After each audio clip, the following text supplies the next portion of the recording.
আসসালামাইকুম, সবাইকে স্বাগত জানাচ্ছি আমাদের আজকের এই স্পেশাল লাইভ ক্লাসটাতে। আজকে খুবই মজার একটা টপিক পড়বো, তবে অনেকের কাছে এই টপিকটা একটু ভয় লাগে। টপিকটা হচ্ছে এইচএসসি 25 ব্যাচের জন্য মূলত। এবং আজকে আমরা পড়বো বিদ্রোহী কবিতাটা। বিদ্রোহী কবিতাটা লিখেছেন আমাদের বিদ্রোহী কবি কাজী নজরুল ইসলাম। সো এই কবিতাটা পড়ার আগে তোমরা আমাকে কমেন্ট করে জানাও যে তোমরা কে কোন কলেজে পড়ছো। কলেজে একটু লিখো, কেউ যদি ঢাকা কলেজ হও তাহলে ঢাকা কলেজ, এবং সাথে তোমাদের ব্যাচটাও লিখতে পারো। চাইলে কেউ সংক্ষেপেও লিখতে পারো। মনে করো তুমি যদি ঢাকা কলেজের হও, কমেন্টে হচ্ছে ডিসি 2015 এভাবেও লিখতে পারো, 25 এভাবে তোমরা লিখতে পারো। সো সবাই একটু ঝটপট জলদি জলদি কমেন্ট করে ফেলো, ক্লাসটা শেয়ার দাও, কারণ আজকে আমরা খুব ইন্টারেস্টিং কিছু জিনিসপত্র পড়বো। পাশাপাশি তোমাদের বন্ধুদেরকে এই ক্লাসের কমেন্টে মেনশন করো, যাতে তোমাদের বন্ধুরাও ক্লাসটাতে জয়েন করতে পারে। সো সবাই মিলে খুবই মজার একটা ক্লাস আমরা করবো আজকে। আমরা বিদ্রোহী কবিতার প্রথম যে পার্টটা রয়েছে, প্রথম পার্টটা শেষ করে ফেলবো। প্রথম পার্টটাও বেশ ইন্টারেস্টিং, আবার বেশ খানিকটা কঠিনও বটে। অল রাইট, সো আমি দেখি কারা কারা কোথা কোথা থেকে জয়েন করেছে। হ্যাঁ, দেখতে পাচ্ছি আমাদের সাথে শরীফ জয়েন করেছে। অল রাইট,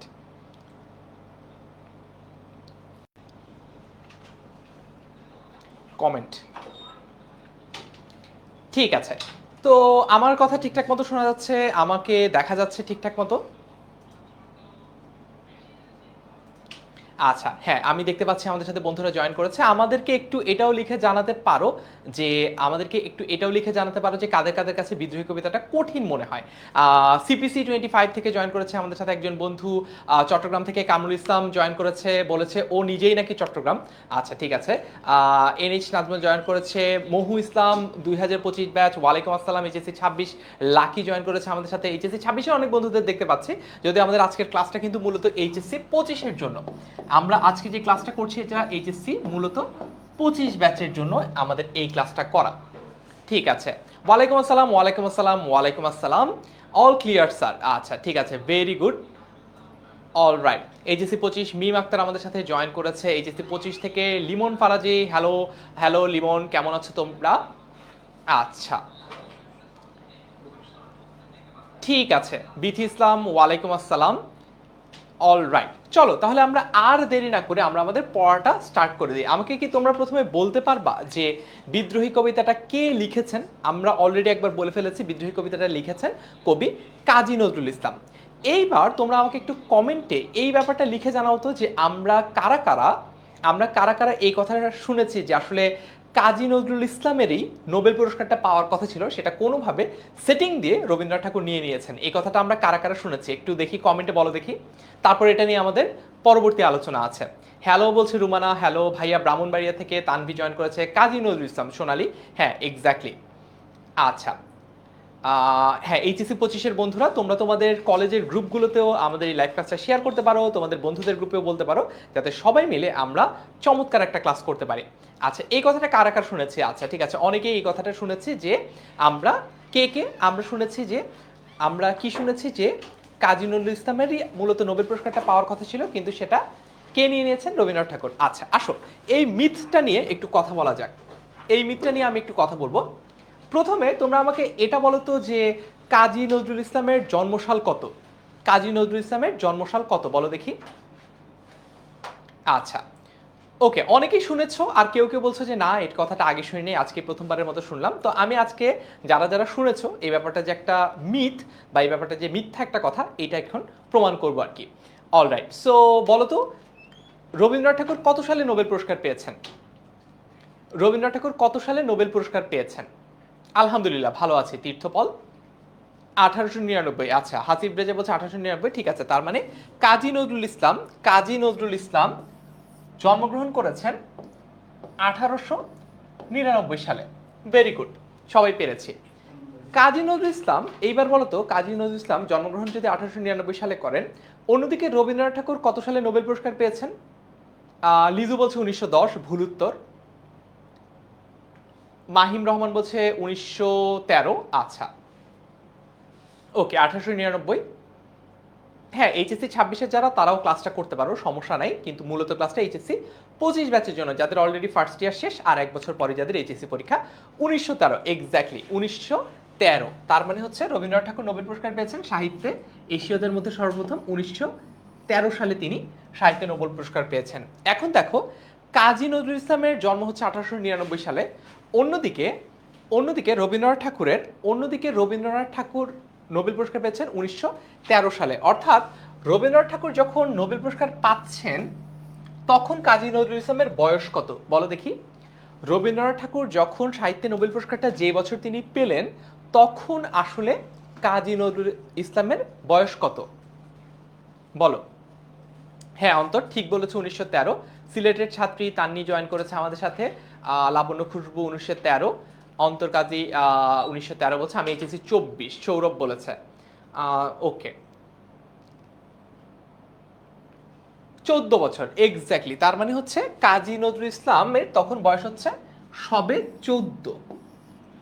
এখন 14 বছর বয়স্ক কাজী নজরুল ইসলামকে কি আদৌ রবীন্দ্রনাথ ঠাকুর চিনতেন? বা 14 বছর বয়সে রবীন্দ্রনাথ, 14 বছর বয়স এমন একটা সময়, 1899 সাল তখন, মানে 1899 সালে জন্মগ্রহণ করা কাজী নজরুল ইসলামের বয়স যখন 14, তখন হয়েছে মোটে 1913 সাল।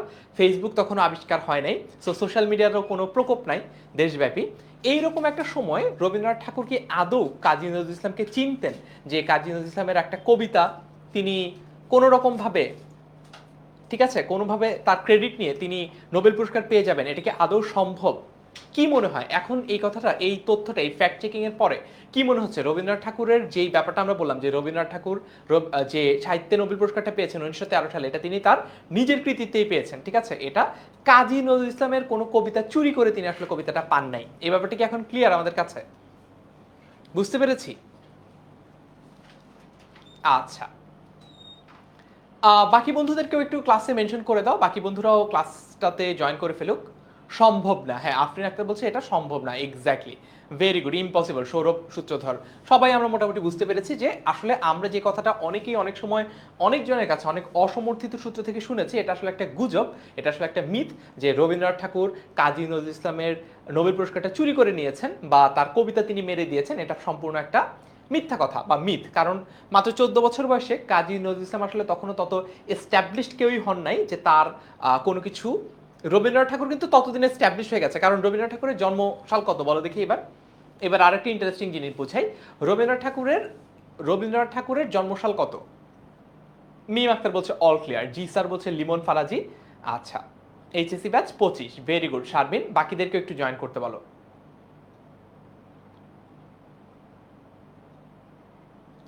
সম্ভব না, হ্যাঁ, কারণ রবীন্দ্রনাথ ঠাকুর জন্মগ্রহণ করেছে 1861 সালে, রাইট?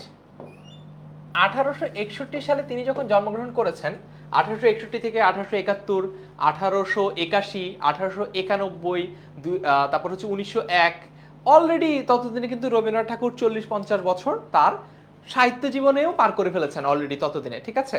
তো এই জন্য তিনি অলরেডি ততদিনে একজন এস্টাবলিশড সাহিত্যিক, একজন এস্টাবলিশড কবি। তার আসলে কাজী নজরুল ইসলামকে চেনারও কথা না, এবং কাজী নজরুল ইসলামের কোনো কবিতা তার আসলে তার পক্ষে চুরি করাও তখন সম্ভব ছিল না।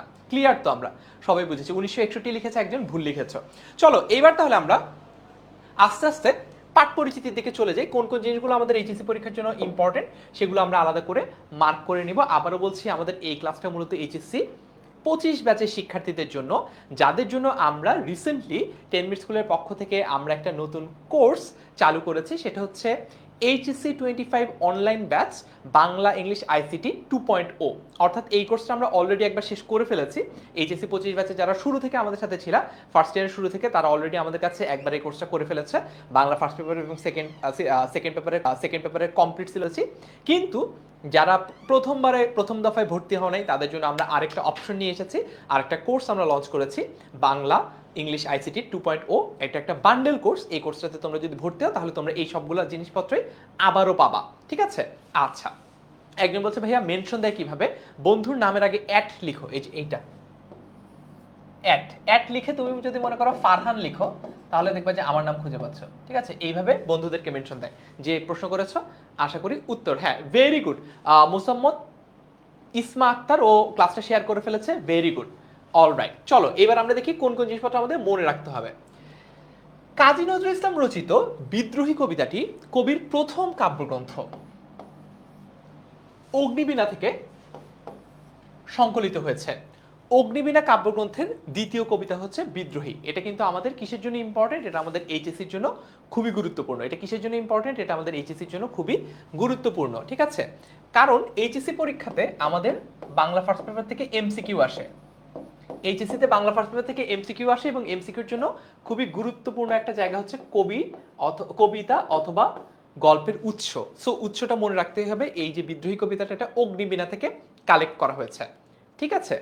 আচ্ছা, তারপরে দেখি বিদ্রোহী কবিতা বাংলা সাহিত্যের একটা অন্যতম শ্রেষ্ঠ কবিতা। রবীন্দ্র যুগে এই কবিতার মধ্য দিয়ে এক প্রাতিশ্বিক কবিকণ্ঠের প্রকাশ ঘটে, যা বাংলা কবিতার ইতিহাসে এক বিরল স্মরণীয় দৃষ্টান্ত। দেখি আজকের এই ক্লাসে কারা কারা মনোযোগী শিক্ষার্থী, কারা কারা আমাদের এই প্রাতিশ্বিক শব্দটার অর্থ কি এটা কে কে বলতে পারবে? দেখি প্রাতিশ্বিক মানে কি বলো দেখি।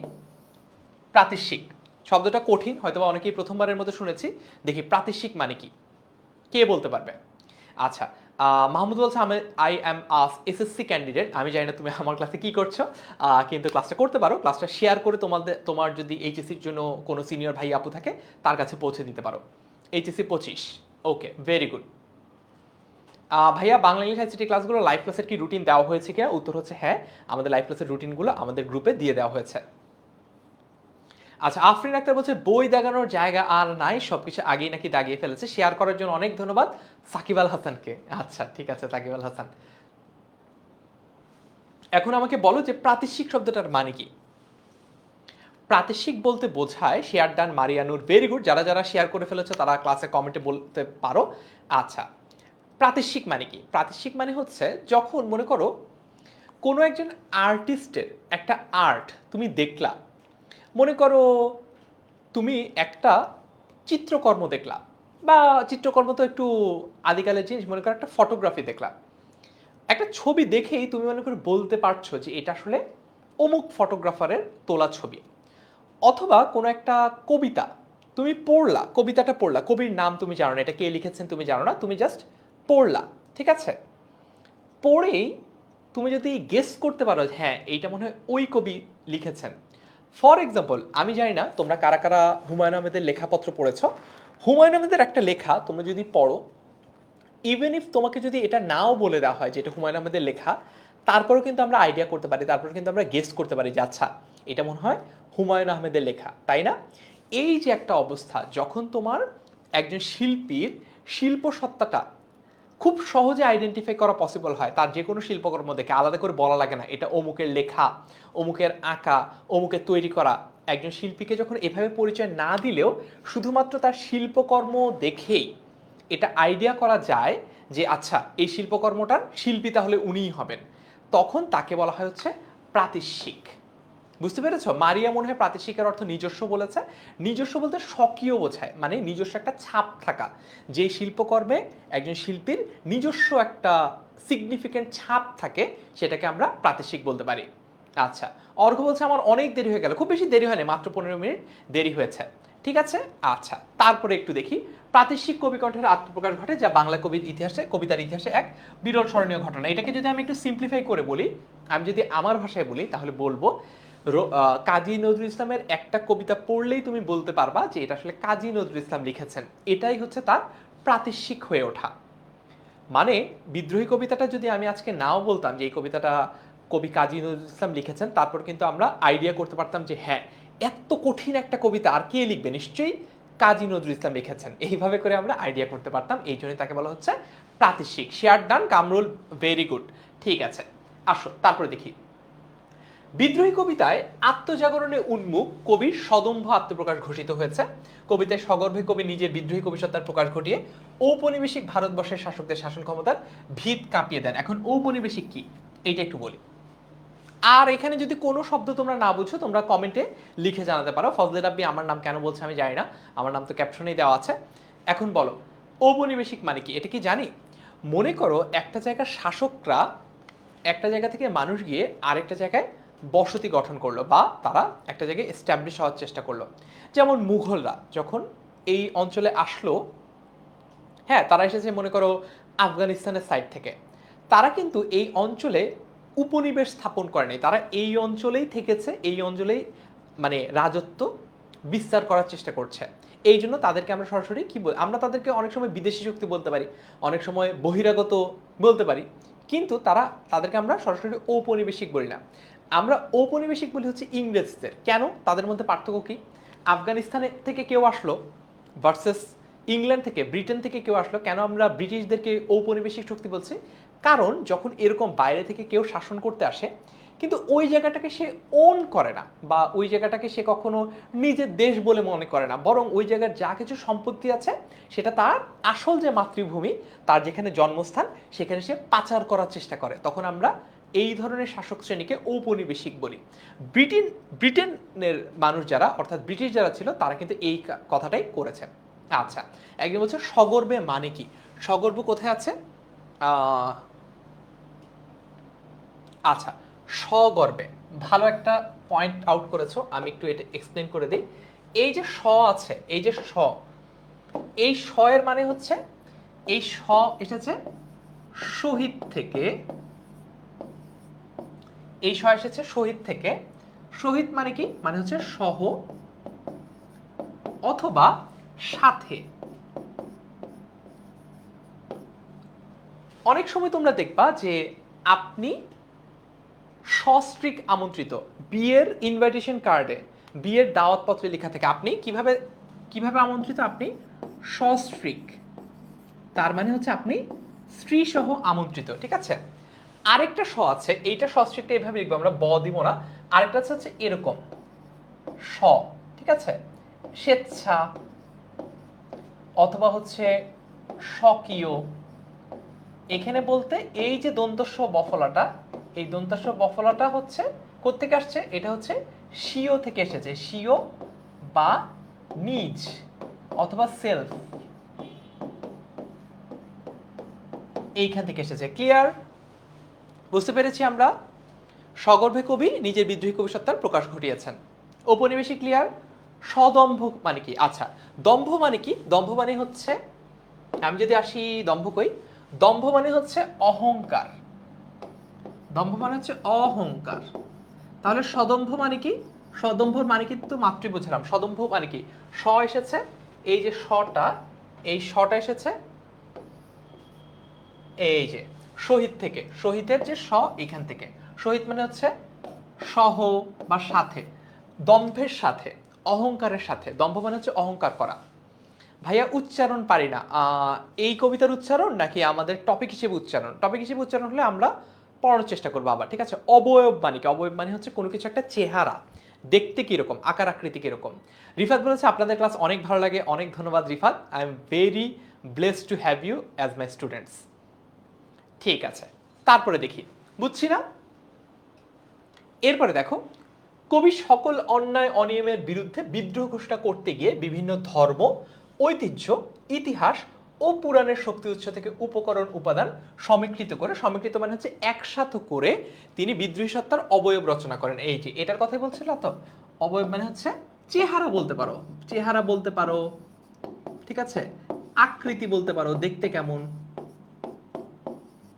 এইটা বলতে পারো। করেন। কবিতার শেষে ধ্বনিত হয় অত্যাচারীর অত্যাচারের অবসান কাম্য। বুঝতে পেরেছি? আচ্ছা, টপিকের ওকে আমি ক্লিয়ার করে দেওয়ার চেষ্টা করবো। বাংলা সেকেন্ড পেপারে রাফরিন বলেছে আজকে ক্লাস তো আমরা বিদ্রোহী পড়বো, পরে হয়তো বা কোনো একটা ফ্রি ক্লাসে, বা এই যে কোর্সটার কথা আজকে আমরা বলছি এইচএসসি 25 ব্যাচের জন্য বাংলা ইংলিশ আইসিটি 2.0, এই কোর্সটাতে আমরা আলাদা করে পড়বো। জোস বলেছে সুবাইয়াত আবাস্তব। WhatsApp, very good. আচ্ছা, কোর্স ফি কত আমরা ক্লাসের পরে দেখাবো, ক্লাসের মধ্যের অংশে দেখাবো। আজকে আমরা বিদ্রোহী কবিতার প্রথম অংশটা পড়বো। আমাদের বিদ্রোহী কবিতাটা আমাদের যে পেইড কোর্স, মেইন কোর্সে দুইটা ক্লাসে বিভক্ত করা। প্রথমে হচ্ছে আমরা এটা পড়বো, প্রথম অংশ যেটা আজকে ক্লিয়ার করছি, আর পরের অংশটা আমরা আমাদের পেইড কোর্সের মধ্যে পড়বো। চলো দেখি, কবিতা শুরু করে দেওয়া যাক। এইবার আমরা কবিতা নিয়ে আলোচনা শুরু করে দেব। কবিতার জন্য তোমাদের একটা ইন্টারেস্টিং ঘটনা আছে। কবিতাটা দেখো, কবিতাটা যেখানে যেখানে যা যা ব্যাখ্যা দরকার, কবিতাটার যেখানে যা যা কিছু ব্যাখ্যা দরকার, সেই ব্যাখ্যাগুলো অলরেডি ক্লাসের স্লাইডে লেখা আছে। দেখো ক্লাসের স্লাইডে লেখা আছে, আমি আবার অবশ্যই ব্যাখ্যা করব, তোমাদেরকে বোঝাবো, তোমাদের প্রশ্নের উত্তর করব। কিন্তু তারপরেও আমাদের এই ক্লাসের পরেও যদি তোমরা রিভাইজ করতে চাও, এই ক্লাসের স্লাইডটা দিয়ে, ক্লাসের স্লাইডটা হচ্ছে আমাদের এইচএসসি 25, এইচএসসি 25 এ প্লাস প্রিপারেশন, ঠিক আছে, এইচএসসি 25 এ প্লাস সাজেশন, সরি এ প্লাস সাজেশন, এই যে ফেসবুক পাবলিক গ্রুপটা আছে এই গ্রুপটার মধ্যে আজকে এই ক্লাসের স্লাইডটা আমরা দিয়ে দেব। হ্যাঁ, এই স্লাইডটা দিয়ে দিব। আসো এবার আমরা পড়ানো শুরু করি। বলো বীর। বীর বলতে তো বুঝতেই পারছো, বীর মানে হচ্ছে সাহসী, অনেক মানে তেজস্বী, এরকম কাউকে বোঝায় বলো বীর।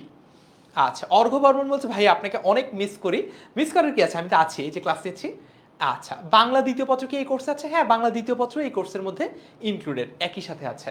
বলো বীর, বলো উন্নত। আচ্ছা, উন্নত মানে কি? উন্নত মানে হচ্ছে উঁচু, বুঝছো? মানে মনে করো আমরা একটা জিনিস বলি না যে আমরা দেশ হিসেবে কি হতে চাই? আমরা দেশ হিসেবে উন্নত হতে চাই। আমরা দেশ হিসেবে কি হতে চাই? দেশ হিসেবে আমরা উন্নত হতে চাই। আমরা যদি দেশ হিসেবে উন্নত হই তাহলে আসলে ঘটনাটা কি হবে? মনে করো আমরা, এটা মনে করো একটা গ্রাফ, এই গ্রাফে মনে করো বাংলাদেশের অবস্থান এখন এইখানে, বাংলাদেশের অবস্থান অর্থনৈতিকভাবে মনে করো এখানে, আর ইউএস এর অবস্থান অর্থনৈতিকভাবে মনে করো এইখানে, আর নিচের দিকে আরো অন্যান্য দেশ আছে, মনে করো সুদান, উগান্ডা। তো অর্থনৈতিকভাবে আমরা পৌঁছাতে চাই হচ্ছে এই ইউএস এর জায়গাটায়। এই যে দেখো ইউএস এর জায়গাটা, আমরা এটা কি? আমরা হচ্ছে উন্নয়নশীল। আমরা হচ্ছে এখন কোথায় আছি? আমরা হচ্ছে উন্নয়নশীল। আর ইউএসএ কে আমরা কি বলতে পারি? ইউএসএ কে আমরা বলতে পারি উন্নত। তার মানে উন্নত বলতে কি বোঝাচ্ছে? উন্নত বলতে, তার মানে উন্নত বলতে কি বোঝাচ্ছে? উন্নত বলতে বোঝানো হচ্ছে উঁচু। উন্নত বলতে কি বোঝানো হচ্ছে? উন্নত বলতে বোঝানো হচ্ছে উঁচু। বুঝতে পেরেছি? বলবীর চির উন্নত মমশীল। ক্লিয়ার? আচ্ছা, বুঝতে পেরেছি। এটা কোন ক্লাসের? এটা মূলত এইচএসসি 25 ব্যাচের, কিন্তু কেউ যদি এইচএসসি 26 ব্যাচের হয়ে থাকো তোমরা এই ক্লাসটা করতে পারো, আর কেউ যদি এইচএসসি 24 ব্যাচের সিলেট বোর্ডের হয়ে থাকো, যাদের এখন বাংলা পরীক্ষা হয় নাই, তারাও ক্লাসটা করতে পারো। হ্যাঁ ভাইয়া, এইচএসসি 25 এ প্লাস সাজেশনস গ্রুপটাতে কিভাবে অ্যাড হবো? খুবই সহজ, just public group, free group, যে কেউ জয়েন করতে পারে। একটু যারা যারা অলরেডি আমাদের এইচএসসি 25 এ প্লাস সাজেশন গ্রুপটাতে আছো, একটু কমেন্টে লিঙ্কটা দিয়ে দাও তো দেখি। পরের ক্লাস কবে আসবে এটাও আমরা এইচএসসি 25 এ প্লাস সাজেশন এই গ্রুপটাতে, এই ফ্রি গ্রুপটাতে আমরা বলে দিব। গ্রুপে একটু লিঙ্কটা বলে দাও। এটা কি বাংলা প্রথম ও দ্বিতীয় পত্র দুইটাই ক্লাস হচ্ছে? আজকের ক্লাসটা শুধুমাত্র বিদ্রোহী কবিতার উপর, বাট আমরা যে কোর্সটার কথা বলছি সেই কোর্সে আমরা প্রথম পত্র এবং দ্বিতীয় পত্র দুইটাই সলভ করব। আচ্ছা চলো তারপরে দেখি। বুঝতে পেরেছি? আচ্ছা, অনেক ধন্যবাদ। জি ক্লিয়ার ভাইয়া, লাকি। উন্নত মানে কি? উন্নত মানে হচ্ছে উঁচু। বলো বীর, বলো উন্নত মম। মম মানে কি? আমাদের একজন বাংলাদেশের একজন প্রথিতযশা অভিনেত্রী আছে যার নাম হচ্ছে জাকিয়া বারি মম। মম মানে কি বলো তো? মম মানে হচ্ছে, আচ্ছা অষ্টম শ্রেণী, মম মানে হচ্ছে আমার। বলো উন্নত মমশির। বলো বীর, বলো উন্নত, বলো উন্নত মমশির। মম মানে হচ্ছে আমার, আর শির মানে কি? শির মানে হচ্ছে মাথা। এই যে আমার মাথা রয়েছে এটাই হচ্ছে শির, ঠিক আছে? আচ্ছা, আহসান হাবিবকে অনেক ধন্যবাদ ক্লাস পড়ানোর ধরন অনেক সুন্দর বলার জন্য, থ্যাংক ইউ সো মাচ। তার মানে আমরা প্রথম দুইটা লাইনকে বুঝতে পেরেছি। বলো বীর, বলো উন্নত মমশির, তার মানে কবি কাজী নজরুল ইসলাম একজনকে একজনকে বীর বলে সম্বোধন করছেন, বা তাকে বীর বলে ডাকছেন, এবং তাকে বলে দিচ্ছেন এটা করবা, এটা করবা, এটা করবা। যেমন আমি তোমাদের শিক্ষক হিসেবে তোমাদেরকে বলে দেই এটা করবা, এটা পড়বা, এটা পড়বা না, এটা করবা, এটা করবা না, ঠিক আছে? এই রকম করে এইখানে বলে দেওয়া হচ্ছে, ঠিক আছে? আচ্ছা, বলো বীর, বলো উন্নত মমশির। প্রথম দুইটা লাইন ক্লিয়ার হলে আমাকে একটু কমেন্টে ক্লিয়ার লিখে ফেলো। না, যারা যারা এটাকে ওই মোমো মনে করছো, ঠিক আছে, খাওয়ার মোমো, এটা ওই খাওয়ার মোমো না, ঠিক আছে? একজন লিখেছে লাকি, বলেছে মোমো, এটা ওই মোমো না, হ্যাঁ, খাওয়ারটা না এটা, হ্যাঁ, ডাম্পলিং না। ওকে, শারমিন বলছে রাজশাহী বোর্ড থেকে এইচএসসি 25। এখন এই দুইটা লাইন কি আমরা ক্লিয়ার? বলো বীর, বলো উন্নত মমশির। বুঝতে পারছি? জি ভাইয়া ক্লিয়ার। সুমাইয়া তাবাসসুমকে ধন্যবাদ ক্লাস শেয়ার করার জন্য, বাকিরাও ক্লাস শেয়ার করে ফেলো। তারপর দেখো শির নেহারি, এরপরে লাইন কি? শির নেহারি। এই নেহারি কিন্তু হচ্ছে ওই যে আমরা যে গরুর পায়া দিয়ে বানাই, হ্যাঁ হ্যাঁ, ওই নেহারি না, নেহারি তেহারি এটা ওই খাবারের আইটেম না। নেহারি মানে কি? নেহারি মানে হচ্ছে শির দেখে। শির নেহারি, শির মানে হচ্ছে মাথা। এই এই যে একদম গর্বিত মাথা দেখে, এই গর্বিত মাথা দেখে নত শির। নত মানে কি? নত মানে হচ্ছে নিচু হওয়া। হ্যাঁ, যেমন তোমাদেরকে একটা জিনিস বলি, আগের দিনে যখন ক্ষমতাশীল কাউকে, কারোর সাথে কেউ দেখা করতে যেত, মনে করো রাজার কাছে গেল কেউ, তখন কি নিয়ম ছিল? তখন হচ্ছে তাকে গিয়ে এভাবে কুর্নিশ করতে হতো, তাই না? এই যে কুর্নিশ করা মানে কি? কুর্নিশ করা মানে হচ্ছে আমি তার সামনে নত হলাম, তার মানে আমি তার সামনে নিচু হলাম বা তার আধিপত্যটা আমি স্বীকার করে নিলাম এবং তার প্রতি আমার আনুগত্য প্রকাশ করলাম। কিন্তু কবি কাজী নজরুল ইসলাম বলছেন কারোর প্রতি আমরা মাথা নত করব না, আমরা কাউকে দেখে মাথা নত করব না, কারোর প্রতি আমরা এরকম আনুগত্য স্বীকার করব না, কাউকে আমাদের উপর আধিপত্য বিস্তার করতে দিব না। ওকে, তাহমিনাকেও ধন্যবাদ ক্লাস শেয়ার করে ফেলার জন্য। Amir Hamza, Dhaka board 2025 batch, very good. Shir Nehari, তার মানে এই যে আমি একদম কনফিডেন্সের সাথে আমি একদম মাথা সোজা করে রেখেছি, মাথা মোটেও ঝুঁকাচ্ছি না, মাথা নত করছি না, কারোর সামনে আমি সিজদা দিচ্ছি না, কাউকে দেখে আমি কুর্নিশ করছি না, এটার কথা বলছেন কবি। শির নেহারি আমারই, মানে আমার এরকম মাথা দেখে নতশির ওই শিখর হিমাদ্রির। আচ্ছা, শিখর মানে কি? শিখর মানে হচ্ছে একদম চূড়া, মানে এইটা মনে করো হিমালয়, হ্যাঁ, এইটা মনে করো হিমালয়, এই হিমালয়ের যে পিক পয়েন্টটা এইটাকে বলা হচ্ছে চূড়া একদম। এটা একটা ইংরেজি আছে, এটার নাম হচ্ছে অ্যাপেক্স, ঠিক আছে, এটার মানে হচ্ছে একদম টপ পজিশন যেটা, ওইটা পিক পয়েন্ট, PEAK, পিক।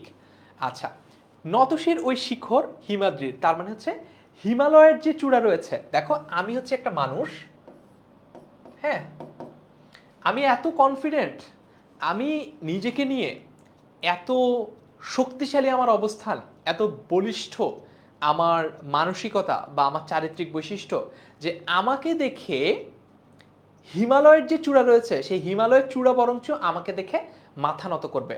অর্থাৎ কবি কাজী নজরুল ইসলাম এখানে বলছেন আমাদেরকে এমন হতে হবে, মানসিক ভাবে এত শক্ত হতে হবে যে আমরা কারোর সামনে মাথা নত করব না, বরং হিমালয়ের শিখর, হিমালয়ের চূড়া আমাদেরকে দেখে মাথা নত করবে, আমরা হিমালয়ের উপর আধিপত্য বিস্তার করব এবং হিমালয়ের যে চূড়া, সেই হিমালয়ের চূড়া আমাদেরকে কি করবে? আমাদের প্রতি আনুগত্য প্রকাশ করবে।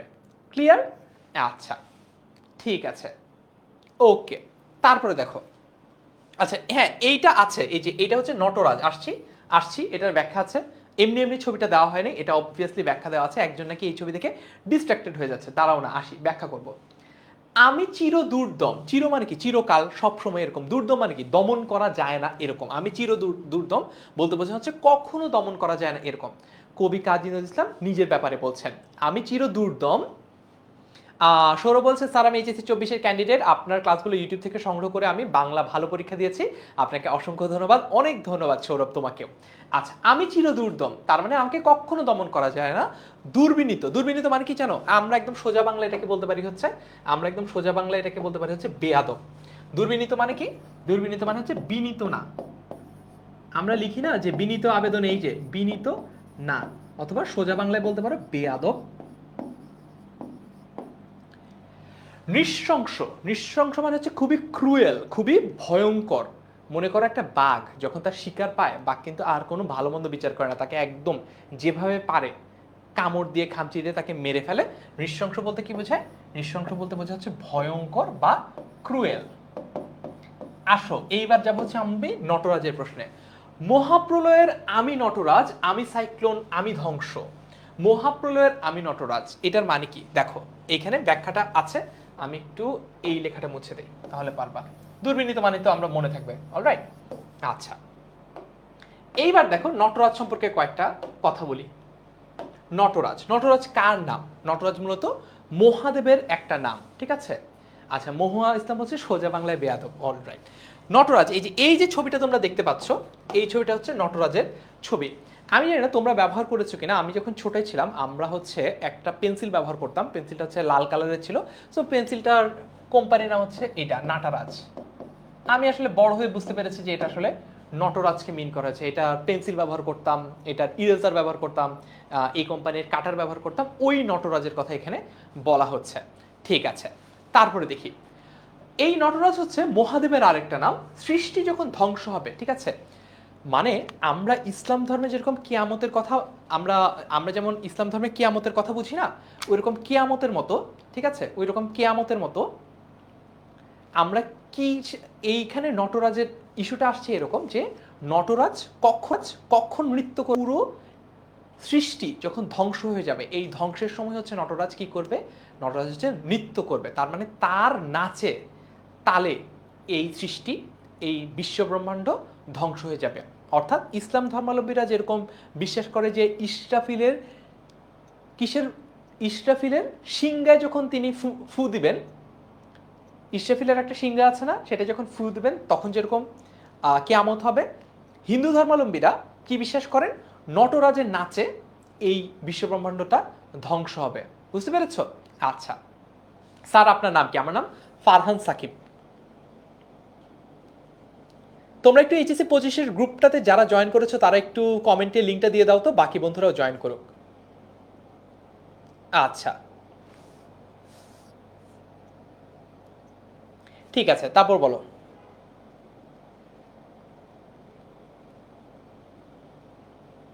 বুঝতে পেরেছি, এতটুকু পর্যন্ত কি আমরা বুঝতে পেরেছি? এবার আসো আমরা পুরো লাইনটা যদি ব্যাখ্যা দেখি। মহাপ্রলয়ের আমি নটরাজ, আমি সাইক্লোন, আমি ধ্বংস। মহাপ্রলয়ের আমি নটরাজ, আমি সাইক্লোন, আমি ধ্বংস। তার মানে কবি কাজী নজরুল ইসলাম নিজেকে কিভাবে প্রকাশ করছেন? অনেক অনেক ধন্যবাদ ইয়াসিনুল হক তন্ময়কে আমাদের গ্রুপটা লিঙ্ক দিয়ে দেওয়ার জন্য। বাকিরাও একটু এই গ্রুপটাতে জয়েন করে ফেলো এবং লিঙ্কটা আরো কয়েকবার তোমরা একটু কমেন্টে দিয়ে দিতে পারো।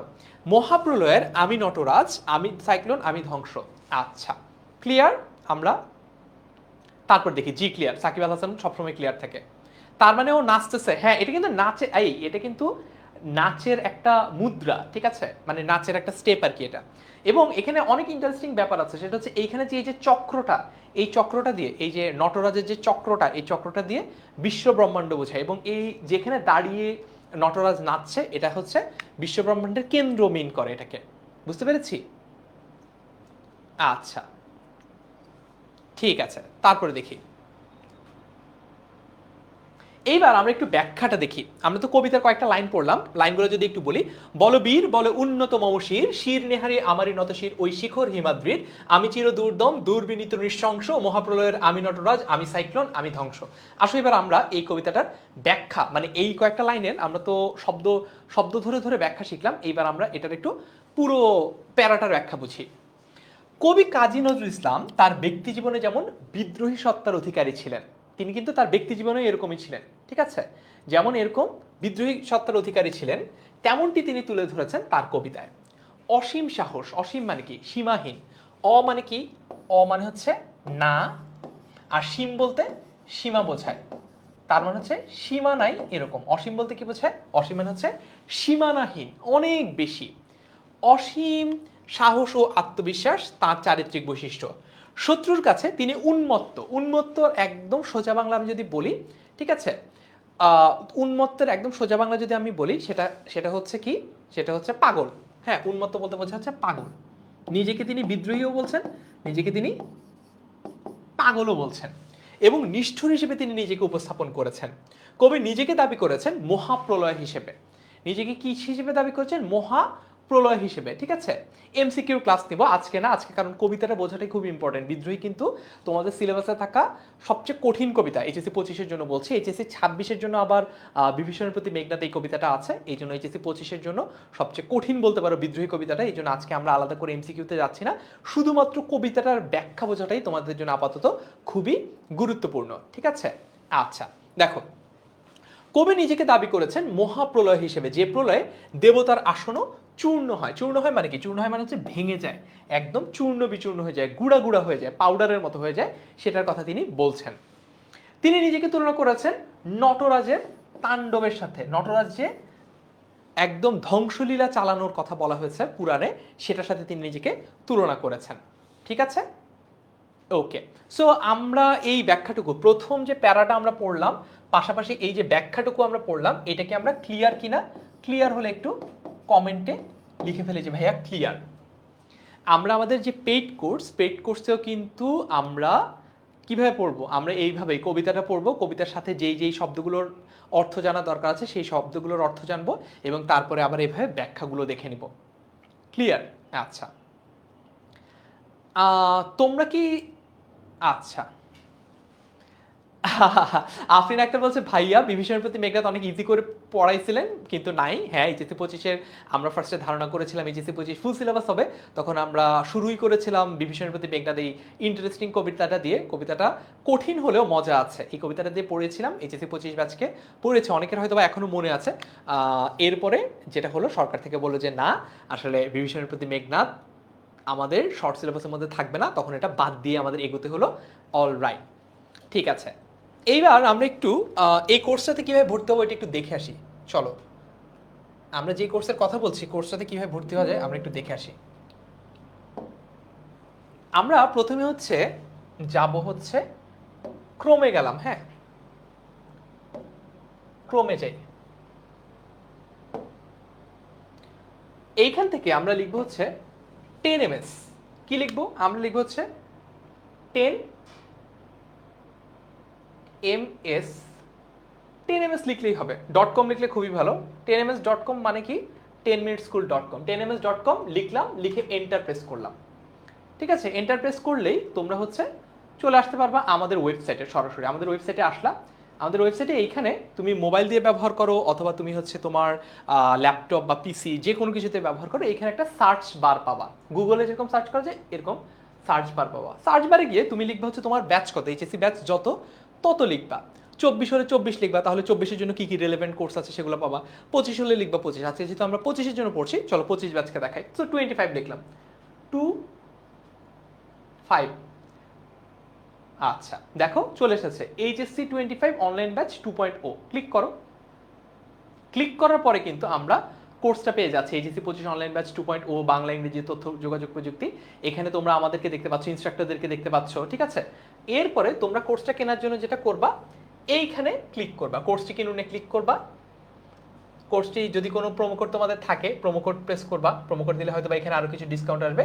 শুরু করুন দিয়ে তোমার মোবাইল নাম্বার দিয়ে জাস্ট তুমি শুরু করে দিতে পারবে। ঠিক আছে, প্রাইস কত অনেকে জিজ্ঞেস করছিল। প্রাইস হচ্ছে এই কোর্সটার 3টা সাবজেক্ট, বাংলা ইংলিশ আইসিটি, 3টা সাবজেক্টের সিলেবাস কমপ্লিট করানো হবে। এখানে এখানে আলাদা করে কোনো সাইকেল নাই, মানে সাইকেল 1 2 3 এভাবে ডিভাইড করা না।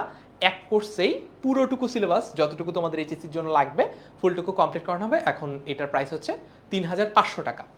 ঠিক আছে, ভাইয়া এসএসসি ক্যান্ডিডেটের জন্য কোনো ক্লাস আছে কিনা, ওই যে যেভাবে ওয়েবসাইটে সার্চ করতে দেখালাম, সার্চ করে দেখবা। রাসেল বলছে ভাইয়া বিদ্রোহী কবিতার কি পেইড ব্যাচে আবার পড়ানো হবে? বিদ্রোহী কবিতাটা পেইড ব্যাচে আরও 2টা ক্লাস নেওয়া হবে। অবশ্যই আবার ক্লাস নেওয়া হবে। এটা তো ফ্রি ক্লাস, এটা তো সবার জন্য উন্মুক্ত একটা ক্লাস। বাট আমরা পেইড কোর্সে আমাদের অ্যাপ আর ওয়েবসাইটে যে আমরা ক্লাস নেই, ফেসবুকেও না, অ্যাপ আর ওয়েবসাইটে কোনো ধরনের ডিস্ট্রাকশন ছাড়া তোমরা বিদ্রোহী কবিতাটা আবার করতে পারবা, সমস্যা হবে না। বাট এই কোর্সটাতে ঝটপট জলদি ভর্তি হয়ে যাও। অলরাইট, আচ্ছা সামনের মাসে ভর্তি হলেও হবে, মোহ ইসলাম, সমস্যা নাই। কিন্তু আমাদের ক্লাস শুরু হবে হচ্ছে সেপ্টেম্বরের 2 তারিখে। সো এর আগে ভর্তি হয়ে যাও, কারণ একটা লাইভ ক্লাস মিস হয়ে গেলে পরবর্তীতে এটা রেকর্ড দেখলে আসলে লাইভের মতো মজা পাওয়া যায় না। ঠিক আছে, কোর্স কি স্টার্ট হচ্ছে? এই কোর্সটা স্টার্ট হবে হচ্ছে, এই কোর্সের প্রথম ক্লাস হবে হচ্ছে এই কোর্সের প্রথম ক্লাস হবে হচ্ছে 2 সেপ্টেম্বর। 2 সেপ্টেম্বর 2024। 2 সেপ্টেম্বর 2024 এই কোর্সের প্রথম ক্লাস হবে। আচ্ছা, এইবার তোমরা একটু নটরাজের, যদি কেউ নটরাজ নিয়ে আরও জানতে ইন্টারেস্টেড হও, নটরাজের একটু ব্যাখ্যাও তোমরা জেনে নিতে পারো। বাংলা দ্বিতীয় পত্রের ক্লাস ওই সপ্তাহে শুরু হবে সানজিদা। আমরা আলাদা করবো না, আমরা আসলে এমন করবো না যে বাংলা প্রথম পত্রের ক্লাস শেষ হওয়ার পরে বাংলা দ্বিতীয় পত্রের ক্লাস শুরু হবে। আমরা বাংলা প্রথম পত্র এবং দ্বিতীয় পত্র মিক্স অ্যান্ড ম্যাচ করে নিব, মানে বাংলা প্রথম পত্র এই সপ্তাহে ক্লাস হলো, পরের সপ্তাহে অথবা পরের ক্লাসে বাংলা দ্বিতীয় পত্র, এভাবে ম্যাচ করে নিব। কতদিনের জন্য? ঠিক আছে, এই কোর্সটা আমরা শেষ করবো হচ্ছে 7 মাসে, অর্থাৎ তোমাদের এইচএসসির আগেই শেষ হবে। তোমাদের এইচএসসির আগেই শেষ হবে, এইচএসসির আগে বলতে এইচএসসি 25-এর আগেই এই কোর্সটা শেষ হয়ে যাবে। ওকে, দেখো নটরাজ শিবের সমগ্র নৃত্যের তাৎপর্যকে তার ছন্দময় বা বাদ্যযন্ত্রের একটি প্রতিমূর্তি হিসেবে দেখানোর জন্য বর্ণনা করা যায়, যা মহাবিশ্বের সমস্ত আন্দোলনের উৎস, যা শিবের চারপাশে খিলান দ্বারা প্রতিনিধিত্ব করে। এই যে দেখো, এটার চারপাশে কিন্তু কি আছে? পিলার আছে। খিলান বলতে কি বোঝায়? খিলানের সহজ অর্থ হচ্ছে পিলার। কোর্সটা শেষ হবে কোন মাসে? এখন থেকে সেপ্টেম্বর, অক্টোবর, নভেম্বর, ডিসেম্বর, জানুয়ারি, ফেব্রুয়ারি, মার্চ নাগাদ আমরা এই কোর্সটা শেষ করে দিব। মার্চে একদম লাস্ট, মানে মার্চে তো আর পুরোটুকু বাকি থাকবে, মার্চে অল্প কিছু বাকি থাকবে। এবং তোমাদের পরীক্ষা আর যাই হোক, এপ্রিল মে মাসের আগে আসলে তোমাদের এইচএসসি পরীক্ষা হবে না, সো তোমরা একটা হাতে কমফোর্টেবল টাইম রেখেই তোমরা পরীক্ষা দিতে পারবা, কোনো সমস্যা হবে না। আচ্ছা, তার নৃত্যের উদ্দেশ্য হলো সমস্ত পুরুষের আত্মাকে কি করা, তার সমস্ত পুরুষের আত্মাকে বিমুক্ত করে দেওয়া, তার মানে মুক্ত করে দেওয়া, এবং মায়ার যে বন্ধন রয়েছে, কি কোন জিনিসটা থেকে মুক্ত করা, মায়ার বন্ধন থেকে মুক্ত করে দেওয়া, এটাই হচ্ছে নটরাজের কাজ। ভাইয়া অল সাবজেক্টের কোর্স পাবো কই? অল সাবজেক্টের কোর্সও আমাদের ওয়েবসাইটে যাবা, উপরে যে এখানে সার্চ বারটা রয়েছে, সার্চ বারে গিয়ে তুমি তোমার ব্যাচ 25 হলে 25 লিখো, তাহলে তুমি ওখানে সব সাবজেক্টের কোর্সও পাবা। আচ্ছা, এইচএসসি 25 কবে থেকে শুরু হতে পারে? মে জুন মাসের আগে আসলে হওয়ার চান্সেস খুবই লো, মে জুন মাস লাগবে। আচ্ছা, এই যে নৃত্যের জায়গাটা এইটা কি? নৃত্যের জায়গাটার নাম বলা হচ্ছে চিদারম্বম, ঠিক আছে? দেখো এই যে চিদাম্বরম, এই যে চিদাম্বরম বলতে বোঝানো হয়, মানে এটাকে তুমি যদি আক্ষরিক অর্থে বলো, আক্ষরিক অর্থে এই জায়গাটা হচ্ছে মহাবিশ্বের কেন্দ্র, মহাবিশ্বের মূল যে কেন্দ্র সেটা, অথবা আমরা আক্ষরিক অর্থ যদি না বুঝো, এটা যদি ভাবার্থ দেখতে চাও তাহলে হৃদয়, ঠিক আছে? হৃদয়ে যে জায়গাটা, মানুষের যে হৃদয় রয়েছে, হার্ট, এইটাকে বোঝানো হয়, এই জায়গাটাকে বলা হচ্ছে চিদাম্বরম। আচ্ছা, ইন্টারেস্টিং ব্যাপার হচ্ছে যে আমরা হয়তো বা এসএসসি পাবো কি? হ্যাঁ, এসএসসিও পাবা, কোনো সমস্যা হবে না। এনরোল করে ফেলো সবাই। ফ্রি ক্লাস তাই, ফ্রি ক্লাস নিচ্ছি তো, এই যে ফ্রি ক্লাস নিচ্ছি, আরো ফ্রি ক্লাস হবে। এইবার চলো পরের অংশ দেখি। আমি মহাভয়, আমি অভিশাপ পৃথ্বীর, আমি দুর্বার, আমি ভেঙে করি সব চুরমার। আমাকে এইবার বলো দেখি, এইখানে আমরা এই তিনটা লাইনকে আমরা বুঝতে পেরেছি কিনা, এই তিনটা লাইনকে আমরা বুঝতে পেরেছি কিনা একটু বলো দেখি। এইচএসসি 26-এর লিঙ্ক পাইনি, কোথায় এইচএসসি 26-এর লিঙ্ক পাও নাই বুঝি নাই। এইচএসসি 26-এর গ্রুপে গিয়ে পোস্ট করো, মানে আমার এইচএসসি 26-এর পোস্টে যদি কমেন্ট করো, আমি ওখানে রিপ্লাই দিয়ে দেওয়ার চেষ্টা করব। আমি মহাভয়, আমি অভিশাপ পৃথ্বীর, আমি দুর্বার, আমি ভেঙে করি সব চুরমার। আমাকে কয়েকটা শব্দ দেখি। আচ্ছা, আমি এখানে দেখি আমি মহাভয়, এটার মানে বুঝছি কিনা, আমি অভিশাপ পৃথ্বীর, এটার মানে বুঝছি কিনা, আমি দুর্বার, দুর্বার মানে কি, আমি ভেঙে করি সব চুরমার, চুরমার মানে হচ্ছে একদম সব ধ্বংস, মানে একদম গুঁড়া গুঁড়া করে ফেলি, একদম ভেঙে পিস পিস করে ফেলি। এইচএসসি 25 ব্যাচের পরীক্ষা জুন মাসের আগে হওয়ার সম্ভাবনা আমি তেমন একটা দেখি না। সাজিদা বলছে ভাইয়া সৃজনশীল প্রশ্ন লেখার কিছু টিপস বলেন। আজকের ক্লাসটাতে আসলে বিদ্রোহী কবিতাটাই আমরা ফোকাস করছি, বা সৃজনশীল প্রশ্ন নিয়ে আলোচনা, হয়তো বা পরবর্তীতে কোনো ফ্রি ক্লাসে যদি সম্ভব নাও হয়, পেইড ক্লাসে অবশ্যই আমরা আলোচনা করব। আচ্ছা, 3 নম্বর লাইনটা বুঝে নেই। অর্ঘ্য বর্মন কিন্তু বলছে ক্লিয়ার ভাইয়া, সব বুঝছে। অর্ঘ্য বর্মনকে আমাদের এইচএসসি 26-এর স্টুডেন্ট, তুমি মনে হয় বিদ্রোহী কবিতাটা আগে আমার কাছে ক্লাস করতে, এই জন্য ওর কাছে সব ক্লিয়ার। আচ্ছা, ওকে, আমি দেখি এতক্ষণ তো আমি পড়ালাম, তোমরা পড়লা, এইবার দেখি তোমরা কে কতটুকু বুঝো। এইবার দেখি মিনিং বলো, তোমরা মিনিং বলবা, তোমরাই তোমাদের বন্ধুদেরকে পড়াবা ক্লাসের কমেন্টের মাধ্যমে। Let's see. Super duper clear বলছে সুমাইয়া তাবাসুম, পড়ানোর বোঝানোর আগেই বলছো ক্লিয়ার, কিভাবে জানি না। চলো আমরা একটা একটা করে মিনিং আমরা ফিগার আউট করি সবাই মিলে, এবার সবাই মিলে করব। বলো, প্রথমে তোমরা কমেন্টে লিখো মহাভয় বলতে কি বোঝানো হচ্ছে। আচ্ছা, মহাভয় বলতে কি বোঝানো হচ্ছে বলো। আসছি বাবা, পৃথ্বীর মানে কি, দুর্বার মানে কি, সবগুলো অর্থতে আসবো, একটা একটা করে যাই। প্রথমে তোমরাই কমেন্টে বলো যে ভাইয়া মহাভয় মানে কি, দেখি পারো কিনা। মাহমুদ, আমার নাম ফারহান সাকিব, FARHN ফারহান, SAKIB সাকিব।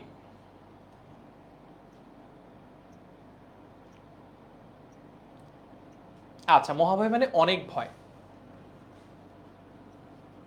আচ্ছা, তারপর দেখি জয়নব বলেছে অনেক ভয়। ওকে, অর্ঘ্য বলেছে এইচএসসি 25, ভেরি গুড।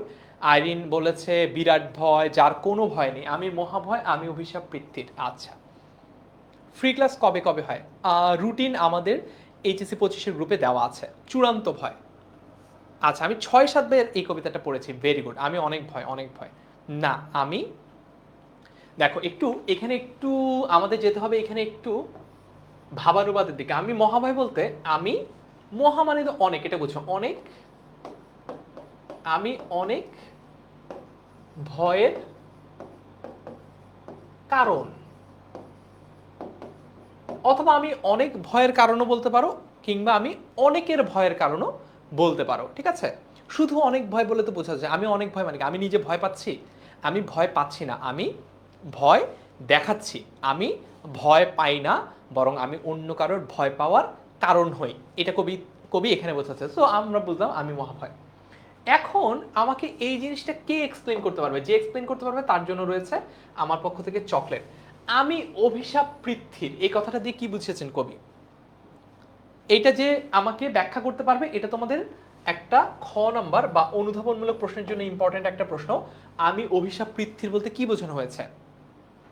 আমি অভিশাপ পৃথ্বীর এটা বলতে কি বোঝানো হয়েছে? আমি মহাভয়, মহাভয় মানে তো আমি বুঝিয়ে দিলাম। এরপরে বলা হচ্ছে আমি অভিশাপ পৃথ্বীর, এটার মানে কি? না, আজকে ইউটিউবে লাইভ হচ্ছে না প্যারাডক্স, ইউটিউবে এই ভিডিওটা আমরা পরে দিয়ে দিব। আচ্ছা, পৃথ্বীর মানে পৃথ্বীর মানে পৃথিবীর, এটা না হলে তোমাদেরকে আমি বুঝিয়ে দিলাম, এটা তো জ্ঞানমূলক হলো। পৃথ্বীর মানে হচ্ছে পৃথিবীর বোঝাচ্ছে, দ্যাটস অল রাইট। কিন্তু এইটার মানে কি যে ভাইয়া আমি অভিশাপ পৃথ্বীর মানে কি? আমি পৃথিবীর অভিশাপ না, এটা তো আক্ষরিক অর্থ বললা যে আমি পৃথিবীর অভিশাপ, এটা তো আমরা সবাই বুঝি। কেন নিজেকে তিনি পৃথিবীর অভিশাপ বলছেন এইটা বলো দেখি। যারা যারা বলছো আমি পৃথিবীর অভিশাপ, উত্তরটা কারেক্ট, কিন্তু উত্তরটা মানে এক আক্ষরিক অর্থ জানতে চাইনি, ভাবার্থটা কি? কবি পৃথিবীর অভিশাপ, হ্যাঁ সেটাও না হলে বুঝলাম, কেন নিজেকে নিজেই তিনি অভিশাপ কেন বলছেন?